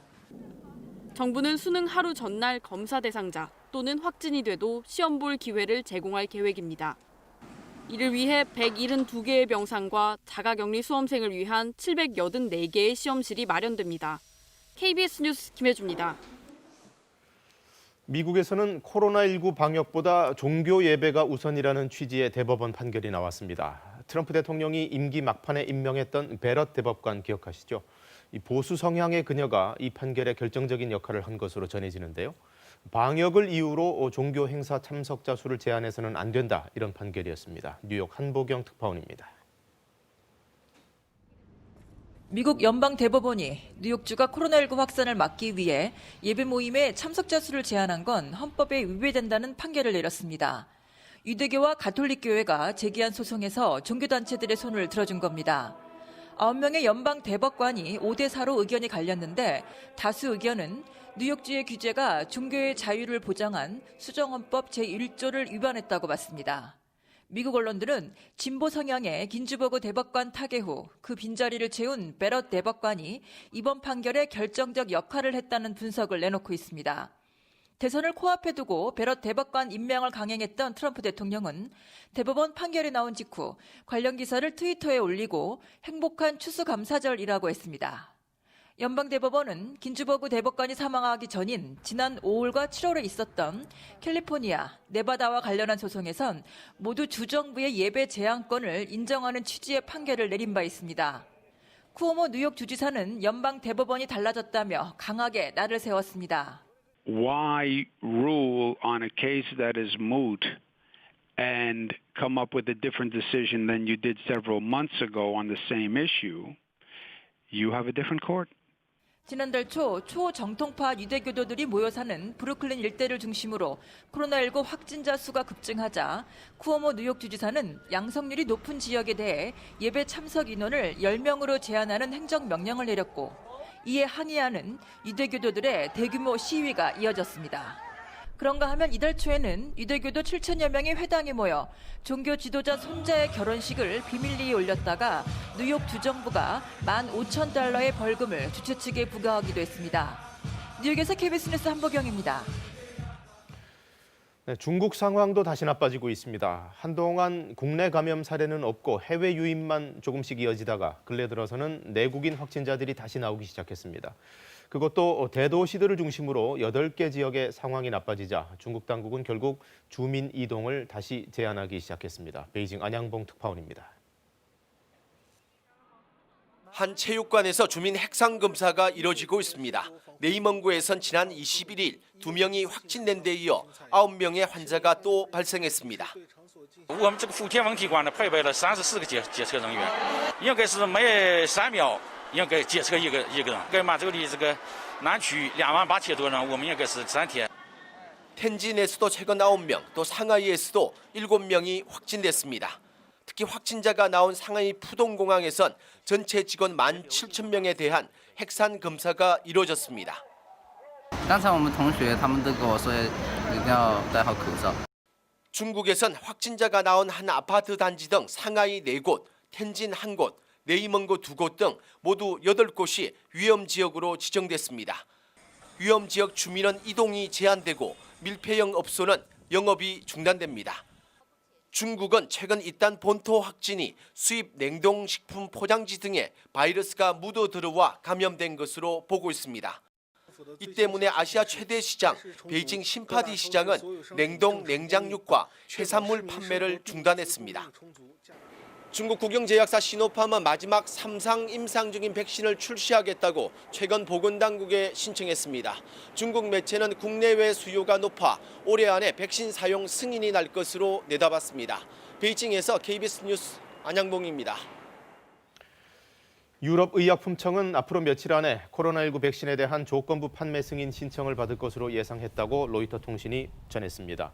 이 조건부 판매 승인이 나면 백신에 대한 모든 정보가 확보되기 전에 유럽연합 27개 회원국에서 우선적으로 1년간 의약품을 판매할 수 있고 매년 갱신도 할 수 있게 됩니다. 유럽의약품청은 최근 성과를 거두고 있는 화이자와 모더나, 아스트라제네카 등의 백신들에 대해서 지금 동반 심사를 진행 중입니다. 법무부가 판사 사찰 의혹을 받는 윤석열 검찰총장에 대해 직권남용 혐의로 수사를 의뢰했습니다. 16년도 무리야기 법관, 이 같은 내용이 적힌 세평 부분이 특히 논란이 됐는데요. 윤 총장 측은 사찰이 아니다, 상식적으로 판단해보자며 해당 문건을 공개했습니다. 백인성 기자가 보도합니다. 법무부가 판사 사찰 의혹과 관련해 윤석열 검찰총장을 직권남용 혐의로 대검찰청에 수사 의뢰했습니다.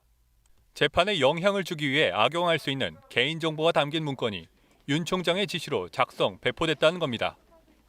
실제 악용이 의심되는 사례도 확인하는 등 매우 중대한 범죄라고 판단했다고 법무부는 밝혔습니다. 문건을 작성한 수사정보정책관실은 수사 정보를 수집한 곳일 뿐이어서 이런 문건을 만든 것 자체가 범죄 행위로서의 사찰이라고 지적했습니다.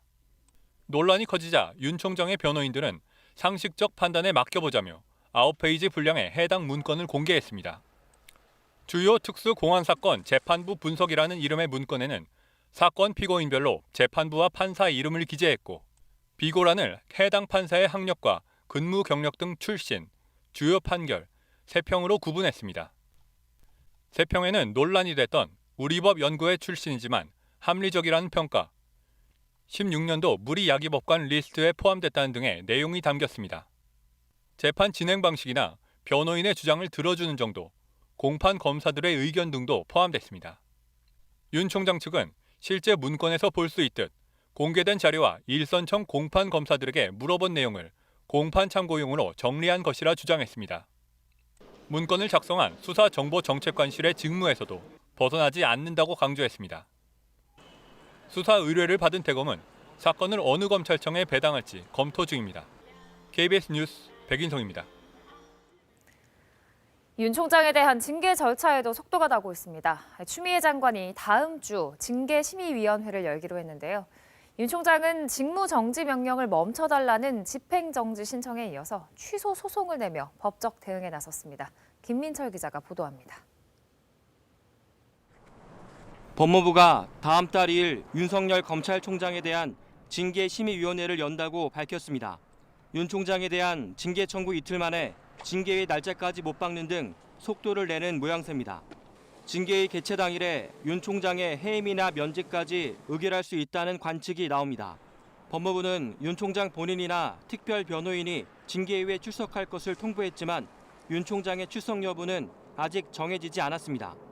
통상 징계위에 앞서 감찰위원회가 열리는데 이번에는 징계위 이후로 일정이 잡히면서 일부 감찰위원들이 반발하고 있는 것으로 알려졌습니다. 이런 가운데 윤 총장은 판사와 검사 출신 변호인을 한 명씩 선임하고 예고했던 대로 법적 대응에 나섰습니다. 어제는 직무정지 명령을 취소해달란 행정소송을, 그제엔 소송 결과가 나올 때까지 직무정지 명령을 멈춰달라는 집행정지 신청을 서울행정법원에 냈습니다. 윤 총장 측은 소장에서 직무정지 사유 자체가 존재하지 않는다며 특히 논란이 된 이른바 판사 사찰 문건 역시 사찰에 해당하지 않는다고 거듭 강조했습니다. 법원이 집행정지 신청을 받아들이면 행정소송 결과가 나올 때까지 직무정지 효력은 정지되고 윤 총장은 업무에 복귀할 수 있게 됩니다. 반면 기각될 경우 윤 총장에 대한 사퇴 요구는 더욱 거세질 것으로 보입니다. 한편 윤 총장 측은 법원의 판단이 나오기 전에 징계 의결이 이뤄질 경우 이에 대한 불복 소송을 내는 방안도 검토 중인 것으로 알려졌습니다. KBS 뉴스 김민철입니다. 추 장관의 조치에 대한 검찰 내 집단 반발도 계속되고 있습니다. 오히려 검찰 개혁에 역행한다는 건데요. 평검사들은 물론 고검장, 검사장 등 검찰 수뇌부까지 반대 입장을 밝혔습니다. 이재희 기자입니다. 1년의 사태에 참담함을 느낀다. 헌정 초유의 총장 직무 배제와 징계 청구를 마주한 전국 최대 검찰청 서울중앙지검 평검사들이 입장문을 통해 밝힌 심경입니다. 이에 앞서 중앙지검 부부장 검사들도 추미애 법무부 장관의 처분이 검찰개혁에 역행한다고 하는 등 윤석열 검찰총장 관련 수사를 하고 있는 중앙지검의 검사들까지 집단 반발에 동참했습니다. 그제 대검 내 평검사인 검찰 연구관들을 시작으로 서울 내 지검은 물론 전국 지검과 지청의 평검사들이 잇따라 총장 직무 배제와 징계 청구에 대한 논의를 갖고 입장을 밝혔습니다. 취지는 비슷합니다. 검찰총장의 임기는 법률로 보장돼 있는데 제대로 사실 확인 없이 절차, 규정에 맞지 않게 직무정지와 징계 청구가 이루어져 위법, 부당하다는 겁니다. 검경 수사권 조정 등 검찰개혁에 전념할 수 있도록 추 장관이 처분을 재고해달라는 말도 공통적으로 나왔습니다. 전국 고검장 6명과 검사장 18명 등 검찰 고위 간부들과 추 장관의 지시로 총장 감찰을 진행 중인 대검 감찰부의 팀장도 총장 직무 배제에 반대 입장을 밝혔습니다. 윤 총장과 갈등을 빚어온 이성윤 서울중앙지검장을 비롯해 재경지검장 3명은 입장문에 이름을 올리지 않았습니다. 검찰 공무원인 전국 각급 검찰청 사무국장들도 검사들의 입장에 목소리를 보탰습니다. 한편 대한변호사협회도 추 장관의 조치가 검찰 조직과 국민에 심각한 영향을 미칠 수 있는데도 너무 성급하게 이루어졌다고 우려를 표시하고 철회를 촉구했습니다. KBS 뉴스 이재입니다. 국민의힘은 오늘 이 건에 대한 국정조사 요구서를 제출할 예정입니다. 윤 총장에 대한 국정조사를 수용하되 대상에 추 장관도 포함시키겠다는 뜻으로 읽히는데요. 반면 민주당은 일단 윤 총장에 대한 징계 결과를 보고 결정하겠다고 한 발 물러섰습니다. 여야의 수싸움이 치열해 보이죠. 개현우 기자입니다. 국민의힘은 오늘 국민의당과 함께 윤석열 총장 직무 배제와 관련한 국정조사 요구서를 제출할 예정입니다. 민주당 이낙연 대표의 윤석열 총장 국정조사 언급에 대해 국민의힘이 추미애 장관도 여기에 포함시키자는 역제안으로 민주당을 압박하겠다는 겁니다. 정치 평양의 법무장관이 사실상 검찰 조직을 무력화하면서 법치 질서 분란의 중심에 서 있다는 국민의 분노가 당내에서는 윤 총장에 대한 국정조사만 이뤄져도 불리할 것이 없다는 의견도 있습니다. 민주당은 한 발 물러섰습니다. 법무부의 윤 총장에 대한 징계 결과를 보고 국정조사 여부를 결정하겠다고 했습니다. 판사 사찰 의혹 문건에 대해서는 공소유지 관련 정보라고 보기 어렵다며 윤 총장과 검사들의 집단 행동을 비판했습니다. 법이 정한 직무 범위를 벗어난 일조차 합법이라고 우겨대는 총장과 일부 검사들의 행태는 참으로 개탄스럽습니다. 공수처법 개정안은 어제까지 이틀 연속 단독 심사하며 처리 시기를 저울질하고 있습니다. 법사위에서는 윤 총장이 검찰을 대표해 출석할 자격이 있는지가 쟁점이 됐습니다. 직무 정지가 되어 있기 때문에 조남관 차장이 올 수밖에 없을 겁니다. 국민들 앞에 나서지 못하도록 원천적으로 봉쇄한다. 이에 대해 국회 사무처 관계자는 기관장이 직무 정지된 상태에서는 권한대행이 출석하는 게 일반적이라고 말했습니다. 다만 여야 합의로 요구하면 출석이 가능할 것이라는 의견도 일부 있다고 덧붙였습니다. KBS 뉴스 개혁입니다. 오늘 퇴근길 생각하셔서 옷차림 따뜻하게 하셔야겠습니다. 출근길 큰 추위는 없는데요. 오늘 서울의 아침 기온 4.2도로 어제보다 조금 높게 출발하고 있습니다. 하지만 낮부터는 찬바람이 불어오면서 금세 추워지겠습니다. 내일 서울의 아침 기온 영하 4도, 체감 온도는 영하 8도 선까지 떨어질 것으로 예상됩니다. 동풍이 불면서 강원 동해안과 경북 동해안 지역에는 비나 눈이 내릴 텐데요. 특히 강원 산간 지역은 기온이 낮아서 1에서 5cm 정도의 눈이 내려 쌓일 것으로 예상됩니다. 오늘 밤부터 내일 오후까지 제주 산지에도 1cm 안팎의 눈이 내리겠습니다. 지금 서쪽 지역을 중심으로는 미세먼지 농도가 높게 나타나고 있는데요. 찬바람이 불면서 오후에는 점차 먼지가 흩어지겠습니다. 지금 전국에는 구름이 많이 끼어 있습니다. 중부 내륙 지역을 중심으로는 또 안개도 끼어 있는데요. 오늘 전국에는 가끔 구름이 많이 끼겠고 서해안과 제주에는 바람이 강하게 불면서 강풍주의보가 내려질 가능성이 있습니다. 현재 기온 어제 아침보다 1도에서 3도가량 높습니다. 서울이 4.4도, 대구 8.8도, 광주는 7.2도 가리키고 있습니다. 한낮에는 서울이 7도, 청주 8도, 광주 10도, 부산 14도로 낮 동안에는 쌀쌀하겠습니다. 바다의 물결은 모든 해상에서 최고 3에서 4m까지 거세게 일겠습니다. 날씨 전해드렸습니다.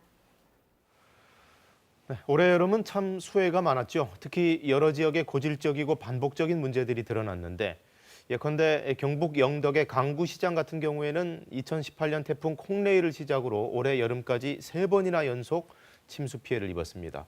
이 정도면 뭔가 수방 대책이 겉돌고 있다는 얘기고 또 주민들 입장에서는 내년 여름이 찾아오는 것 자체가 무서울 만한 그런 상황입니다. 김민정 기자가 다녀왔습니다.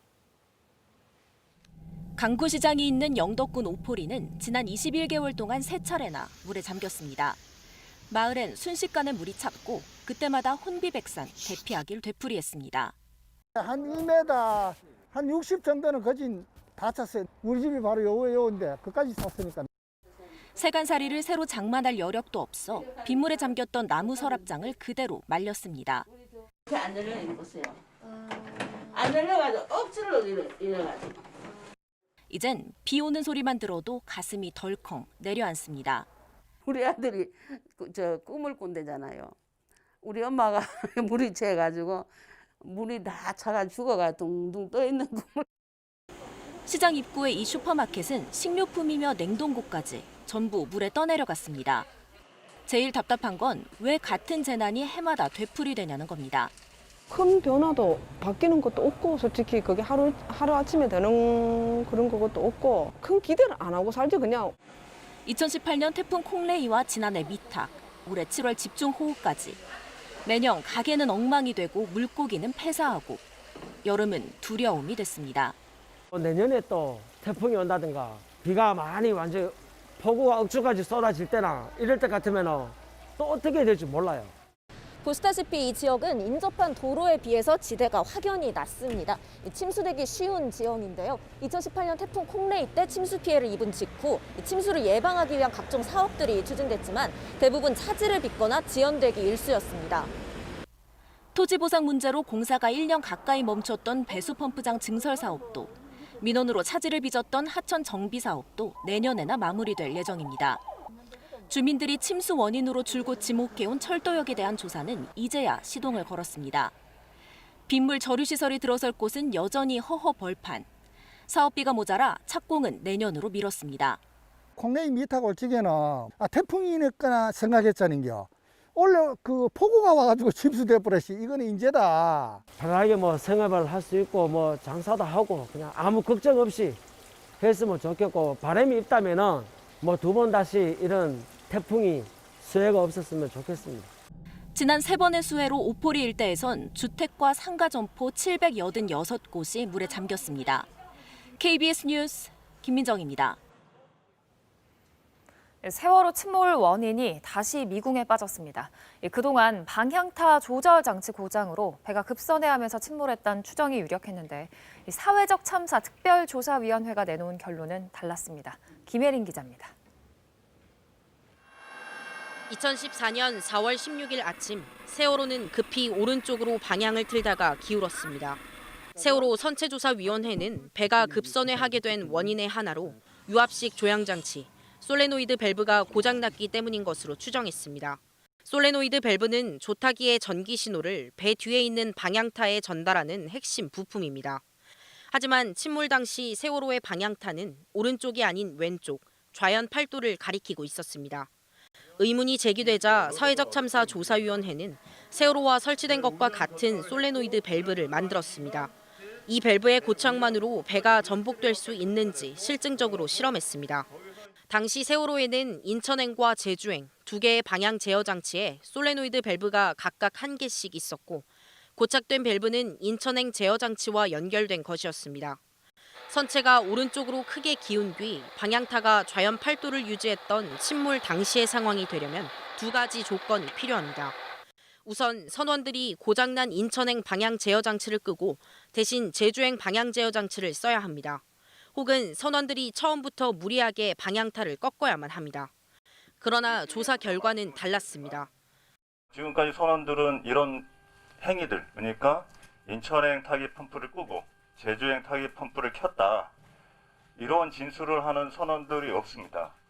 유족들은 다음 달 11일 해산하는 사회적 참사 특별조사위원회의 활동 시한을 연장해달라고 요구했습니다. 조사 결과가 이렇게 나오고 있는데 이 사회적 참사 특별조사위원회가 조사를 계속 이어나가야 되지 않겠습니까? 특별조사위원회는 문제의 밸브가 고장난 시점과 선원들이 긴급히 조치하지 않은 이유 등은 더 조사할 필요가 있다고 밝혔습니다. KBS 뉴스 김혜린입니다.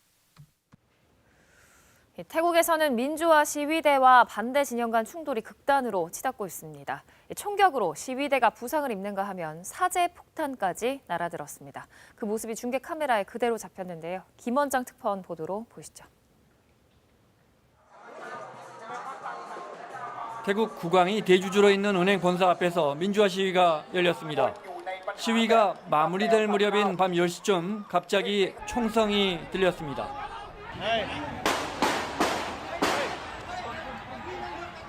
그리고 얼마 지나지 않아 이번엔 현장 중계 영상에 누군가 시위대에 사제폭탄을 던지는 장면이 잡혔습니다.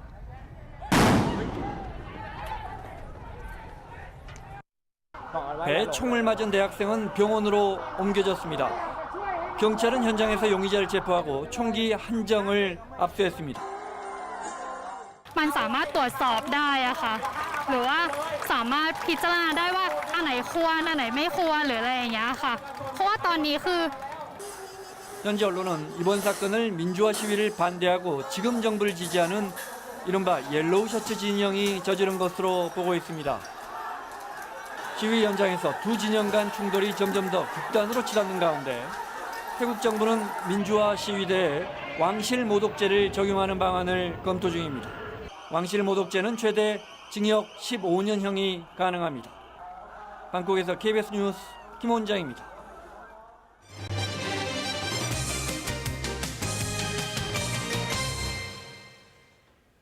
한국은행이 올해 우리 경제 성장률 전망을 마이너스 1.1%로 상향 조정했습니다. 경제 상황이 기존 예측보다는 조금 좋아질 거라는 말인데요. 그래도 기준금리는 현재 0.5% 수준으로 동결했습니다. 김진호 기자입니다. 한국은행이 올해 우리 경제 성장률을 마이너스 1.1%로 올려 잡았습니다. 지난 8월에 발표한 전망치가 마이너스 1.3%였는데 0.2%포인트만큼 올렸습니다. 설비 투자가 회복세를 보이고 수출도 좋아지고 있다는 게 그 배경입니다. 내년 성장률 전망도 직전 전망에서 2.8%로 내다봤던 걸 3%로 올렸습니다. 특히 내년 반도체 업황을 긍정적으로 전망했습니다. 반도체 실적을 이렇게 좋게 보는 이유 중에 하나가 수출 증가로 내년도 수출 증가를 전망을 했고 내년도 성장률을 상향 조정한 가장 큰 이유 중에 하나다. 코로나19로 대면 서비스 업종은 약세를 보이지만 반도체, 자동차 같은 제조업 중심의 우리 산업 구조가 현재 환경에서는 오히려 유리한 면이 있다는 설명입니다. 다만 예상보다 코로나19 확산세가 더 커진다면 이번 전망을 고쳐야 할 가능성도 열어놨습니다. 사회적 거리두기 단계는 지금이 2단계 아니면 조금 또 호전되면 1.5단계 그 정도로 저희들이 상정을 했습니다. 2.5단계 이상으로 가는 것까지는. 기준금리는 0.5%로 동결했습니다. 한국은행 금융통화위원회는 기준금리를 현 수준에서 동결한다고 밝혔습니다. 회복 중인 실물 경기를 지원해야 하고 물가 상승률도 0% 초반 수준으로 비교적 낮은 상태라는 게 이번 결정의 배경입니다. 한은은 코로나19 이후 3월과 5월에 금리를 두 차례 낮춰 0.5%로 유지하고 있습니다. KBS 뉴스 김진호입니다. 지난 4월 산모의 업무 환경으로 인한 태아의 건강 손상은 업무상 재해로 봐야 한다는 대법원의 판결이 나왔습니다. 유해한 약을 다룬 제주의료원 간호사 4명이 낳은 아이가 선천성 심장 질환을 가지고 태어난 건데요. 이와 비슷하게 일하다 유해 물질에 노출돼서 태어날 때부터 아이가 아픈 건 아닌지 의심하고 있는 부모들이 더 있습니다. 허유진 기자가 직접 만나봤습니다. 20년 가까이 삼성반도체 공장에서 일한 김희정 씨. 9년째 되던 해에 아이를 낳았습니다. 정밀점을 받았는데 거기를 계속 이렇게 갸우뚱갸우뚱 하시더라고요. 다 끝나고 나서 말씀하시더라고요. 콩팥이 하나가 없다. 그리고 역류가 있는 것 같다. 가슴이 철렁했죠. 2살도 안 돼 수술을 2번이나 했고 앞으로도 약을 먹어야 합니다. 김 씨는 자신이 일했던 일터가 자꾸만 떠오릅니다. 임신 중에도 반도체 공장에서 유해 물질을 직접 다뤄야 했기 때문입니다. 케미컬 체인저를 이렇게 그냥 통에다 이렇게 붓는 거였거든요. 튀는 경우도 있었고 막 그랬거든요. 이제 그게 냄새가 굉장히 독했어요. A 씨의 아이는 태어날 때부터 거의 보지도 듣지도 못합니다. 아이를 가졌을 당시 A 씨는 LG 디스플레이 공장에서 일했습니다. 휴대전화 액정을 만들면서 한때 유해가스 잔여물 청소를 도맡기도 했습니다. 독성가스에 대한 부산물이다 보니까 너무 심했어요. 유독가스 냄새 계속 나고 숨이 들여 쉬지도 않고 내쉬지도 못해요. 죽는다는 생각도 들었을 정도로. 결국 자신도 백혈병 진단을 받은 뒤에야 이런 근무 환경 때문에 아이까지 장애가 생긴 건 아닌지 의심하고 있습니다. 최고로 안 좋았던 환경에서 일을 했는데 저 아프고 나니까 애도 확실히 저 때문에 그런 것 같다. 산재조차 신청할 수 없는 상태에. 실제로 반도체와 LCD 공정에서 사용하는 독성 물질은 생식 기능과 중추신경에 영향을 줄 수 있는 것으로 보고되고 있습니다. 태아 질환도 업무상 재해로 봐야 한다는 대법원 판결이 난 지 7달. 그러나 법 개정이 미뤄지면서 여전히 자녀에 대해선 산재를 신청할 수도 없는 상태입니다. 21대 국회 들어 2세 산재와 관련해 발의된 산재법 개정안만 3개. 이번엔 논의될 수 있기를 부모들은 간절히 바라고 있습니다. KBS 뉴스 허유진입니다. 요즘 날씨 추위뿐 아니라 미세먼지도 걱정입니다. 정부가 겨울철에 미세먼지를 줄이기 위해서 석탄 발전량을 감축하기로 했는데요. 미세먼지 절감에 얼마나 효과가 있을지 김유대 기자가 직접 알아봤습니다. 하얀 연기를 내뿜는 석탄발전소, 미세먼지 원인 중 하나로 지목되는 곳입니다. 국내 미세먼지 배출량의 12% 정도를 석탄발전소가 차지합니다. 정부는 겨울철 미세먼지를 줄이기 위해 일부 석탄발전기의 가동을 멈추기로 했습니다. 현재 국내 석탄발전기는 모두 60기, 전력 수급 상황에 따라 최대 16기의 가동을 정지하겠다는 겁니다. 나머지 석탄발전기 역시 최대 출력의 80%만 가동하는 상한 제약을 실시합니다. 전력 예비 수준을 유지하면서 미세먼지도 줄여나가는 데 긴장감을 가지고 총력을 다해 주시기 바랍니다. 지난 겨울 처음으로 일부 석탄발전기 가동을 멈췄는데 이전보다 미세먼지 배출량이 43% 감소한 것으로 나타났습니다. 이번 겨울에는 지난 겨울보다 181톤가량 더 미세먼지를 줄일 수 있을 것으로 기대하고 있습니다. 또 이렇게 석탄발전을 줄이더라도 예비전력 1000만 킬로와트 이상을 유지할 수 있다는 게 정부의 설명입니다. 이 때문에 일부에선 아예 석탄발전소 감축을 앞당겨야 한다는 목소리도 나오고 있습니다. 전력 수급에 아무런 문제가 없다라는 것이 확인됐기 때문에 보다 빠른 석탄 발전 감축과 퇴출이 필요하다. 그리고 신규 석탄 발전소 건설 중단이 필요하다라고 말씀드릴 수 있겠습니다. 정부는 지난 여름에 이어 겨울에도 에너지 소비가 많은 공공기관을 대상으로 전력 저감 목표를 제시하고 실적을 평가하는 피크 저감 목표제를 실시한다고 밝혔습니다. KBS 뉴스 김유대입니다. 프로야구 NC의 한국 시리즈 우승에 더 감격스러운 이들이 있습니다. 2011년 창단부터 함께한 나성범, 박민우, 강진선 등 창단둥이 5명의 그 주인공인데요. 이들의 미생 시절 풋풋하던 모습을 이준희 기자가 전해드립니다. 2011년 NC의 제주도 전지훈련. 앳된 얼굴의 선수들이 공 대신 펜을 잡고 사인 연습에 한창입니다. 누구 만들어줘? 아따. 별이네. 하지 말고. 루킹. 뭐하냐? 준이야. 남자한테 해줄 때는 별로 하고 여자한테는 하트로 가는 거야. 팡 민우 서브로 그냥. 그거 연습 중이야. 고졸 박민우는 대졸 형들의 사인 솜씨가 부럽기만 합니다.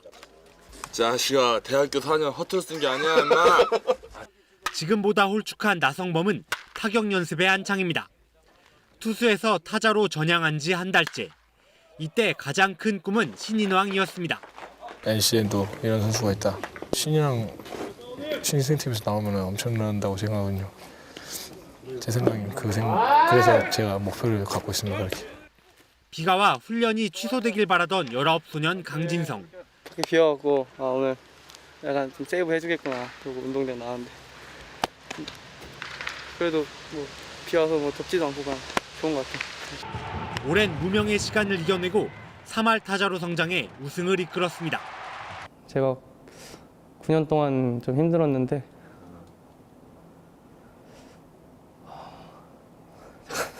저 눈물 나. 저도 힘들었어요 되게. 예. 올해는 정말 끝나면 그냥 야구할 생각이 없었거든요. 근데 이렇게 야구로 좀 저도 뜻하지 않게 이렇게 어떻게 팀도 잘하고 저도 잘해서 되게 기분 좋고. 나성범, 박민우, 강진성, 노진혁, 김성우. 사인 하나 없던 야구 기생들의 역전 드라마가 잔잔한 감동을 전합니다. KBS 뉴스 이준입니다. 이 시각 출근길 교통 상황 알아보겠습니다. 서울경찰청입니다. 안녕하십니까. 금요일 아침 교통정보입니다. 최근에 발생한 교통사고 중에 대형 차량 운전자가 신호수와 보행자를 발견하지 못하여 사망사고가 발생했습니다. 운전 중 사각지대를 주의하시고 교통법규를 꼭 지켜주시기 바랍니다. 올림픽대로 잠실 방향 행주대교에서 방화대교 이후까지와 여의교 남단 부근에서 63빌딩 지날 때까지 지체와 정체입니다. 개화동길도 김포공항 방향 행주대교에서 개화교 이후까지 어제와 비슷한 모습으로 밀리며 동부간선도로도 평소와 비슷한 모습으로 지체와 정체 구간이 많은 가운데 우회도로인 동일로 모습은 동일로 지하차도를 비롯하여 대부분 구간 아직은 큰 어려움 없는 편입니다. 경부고속도로 서울도심 구간 외곽 쪽으로 잠원에서 반포나들목 이후까지 더딘 운행되고 있으며 반대 도심 안쪽 양재나들목 일대에서도 짧은 정체 보이고 있습니다. 교통통제 및 혼잡 예상 정보입니다. 오늘 오전 8시부터 오후 5시까지 국회 앞에 소규모 집회가 예정돼 있으며 서울중앙지검 서문 앞에도 낮 12시부터 오후 4시까지 소규모 집회 후 도로 행진이 예정돼 있습니다. 주요 코스로는 성모병원 사거리와 송파구 문정역 등을 지나게 됩니다. 교통정보였습니다.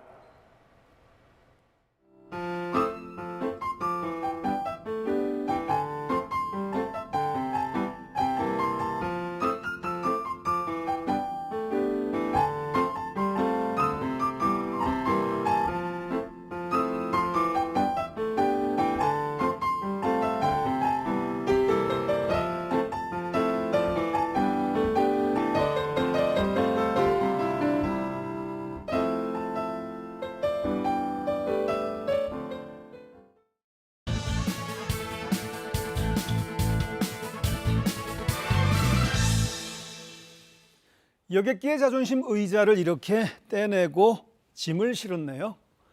이 대신 잇몸 뜻밖의 흑자도 났습니다. 버텨야 산다. 우리 항공사의 분투 모습인데 우리 경제가 지금 처한 상황이기도 하죠. 코로나 3차 확산 위기 앞에 버티는 것, 즉 장기전은 우리 경제의 화두가 되고 있습니다. 무엇보다 언제까지 이 어려움이 계속될지 알 수 없었습니다. 이른바 불확실성인데 어제 한국은행도 이를 강조했습니다. 특히 한은 총재는 코로나 3차 확산을 지목하면서 경제적 영향이 지난 8월 재확산 때보다 다소 크다고 봤습니다. 올해와 내년의 성장률 전망치를 0.2%포인트 올리는 데 그친 이유죠. 물론 백신 개발은 큰 호재겠지만 안정화를 거쳐 일반화까지는 시간이 걸린다는 게 시장의 시각입니다. 불확실성이 커지면 소비, 즉 내수가 당장 줄죠. 실제로 올해 민간 소비 성장 전망치는 마이너스 4.3%로 3개월 전보다 더 떨어졌습니다. 때문에 내수 충격을 막을 대책이 경제 장기 전략의 첫 단추입니다. 또 지금 우리 수출이 숨을 쉬기 시작했다지만 코로나 3차 유행이 본격화되면 이 또한 알 수 없는 일입니다. 따라서 장기적 관점에서 사안을 볼 필요가 있죠. 최근 논란 중인 3차 재난지원금도 그렇습니다. 불확실성이 장기화될 경우 재정의 여력은 있는지부터 지원 대상까지 정밀하게 검토해야 한다는 거죠. 2008년 글로벌 금융위기는 회복에 4분기 정도 걸렸답니다. 그러나 이번 위기는 1979년 석유 파동이나 1997년 외환위기 때처럼 회복에 상당한 기간이 필요하다는 분석도 있습니다. 미국 경제가 내년 초쯤 다시 침체할 수 있다는 경고도 있네요. 이런 불확실성 속에서 결국은 내수와 기업의 활로를 뚫어주는 일, 가장 기본적인 장기 생존 전략이겠죠. 곧 나올 정부의 새해 경제 운용 계획이 문득 궁금해집니다. 뉴스에슬이었습니다. 오늘 아침 큰 추위는 없습니다. 오늘 서울의 아침 기온 4.2도로 어제보다 조금 높게 출발했는데요. 하지만 낮부터는 찬바람이 불어오면서 기온이 크게 떨어지겠습니다. 내일 아침 서울의 기온 영하 4도 예상되고요. 바람 때문에 체감 온도는 영하 8도 선까지 떨어지겠습니다. 본격적인 겨울 추위에 대비를 하셔야겠습니다. 오늘 동풍이 불면서 강원 동해안 지역과 경북 동해안 지역에는 비나 눈이 내리겠습니다. 기온이 낮은 강원 산간 지역에는 1에서 5cm 정도의 눈이 내려 쌓이겠고요. 오늘 밤부터 내일 오후까지 제주 산지에도 1cm 안팎의 눈이 내리는 곳이 있겠습니다. 지금 서쪽 지역을 중심으로는 초미세먼지 농도가 높게 나타나고 있습니다. 오전까지 수도권과 충청, 전북과 광주에서는 미세먼지 농도 나쁜 단계 예상되고요. 점차 바람이 불어오면서 먼지는 흩어질 것으로 예상됩니다. 지금 전국에는 구름이 다소 끼어 있습니다. 제주도와 경북 동해안 지역에는 산발적으로 빗방울이 떨어지고 있고요. 오늘 서해안과 제주도를 중심으로는 바람이 강하게 불면서 강풍주의보가 내려질 가능성이 있습니다. 현재 기온 살펴보겠습니다. 어제 아침보다 1도에서 3도가량 기온이 높습니다. 서울이 4.4도, 철원이 영하 0.3도, 청주 5도, 전주는 6.1도 가리키고 있고요. 한낮에는 서울이 7도, 철원 6도, 대전 9도, 광주 10도, 안동 9도, 부산은 14도로 낮 동안에는 다소 쌀쌀하겠습니다. 바다의 물결은 모든 해상에서 비교적 높게 일겠고요. 동해안에서는 너울성 파도를 주의하셔야겠습니다. 앞으로 아침 기온은 영하권에 머물 것으로 예상됩니다. 날씨 전해드렸습니다. 금요일 아침 뉴스광장 여기서 마칩니다. 시청해주신 여러분 고맙습니다.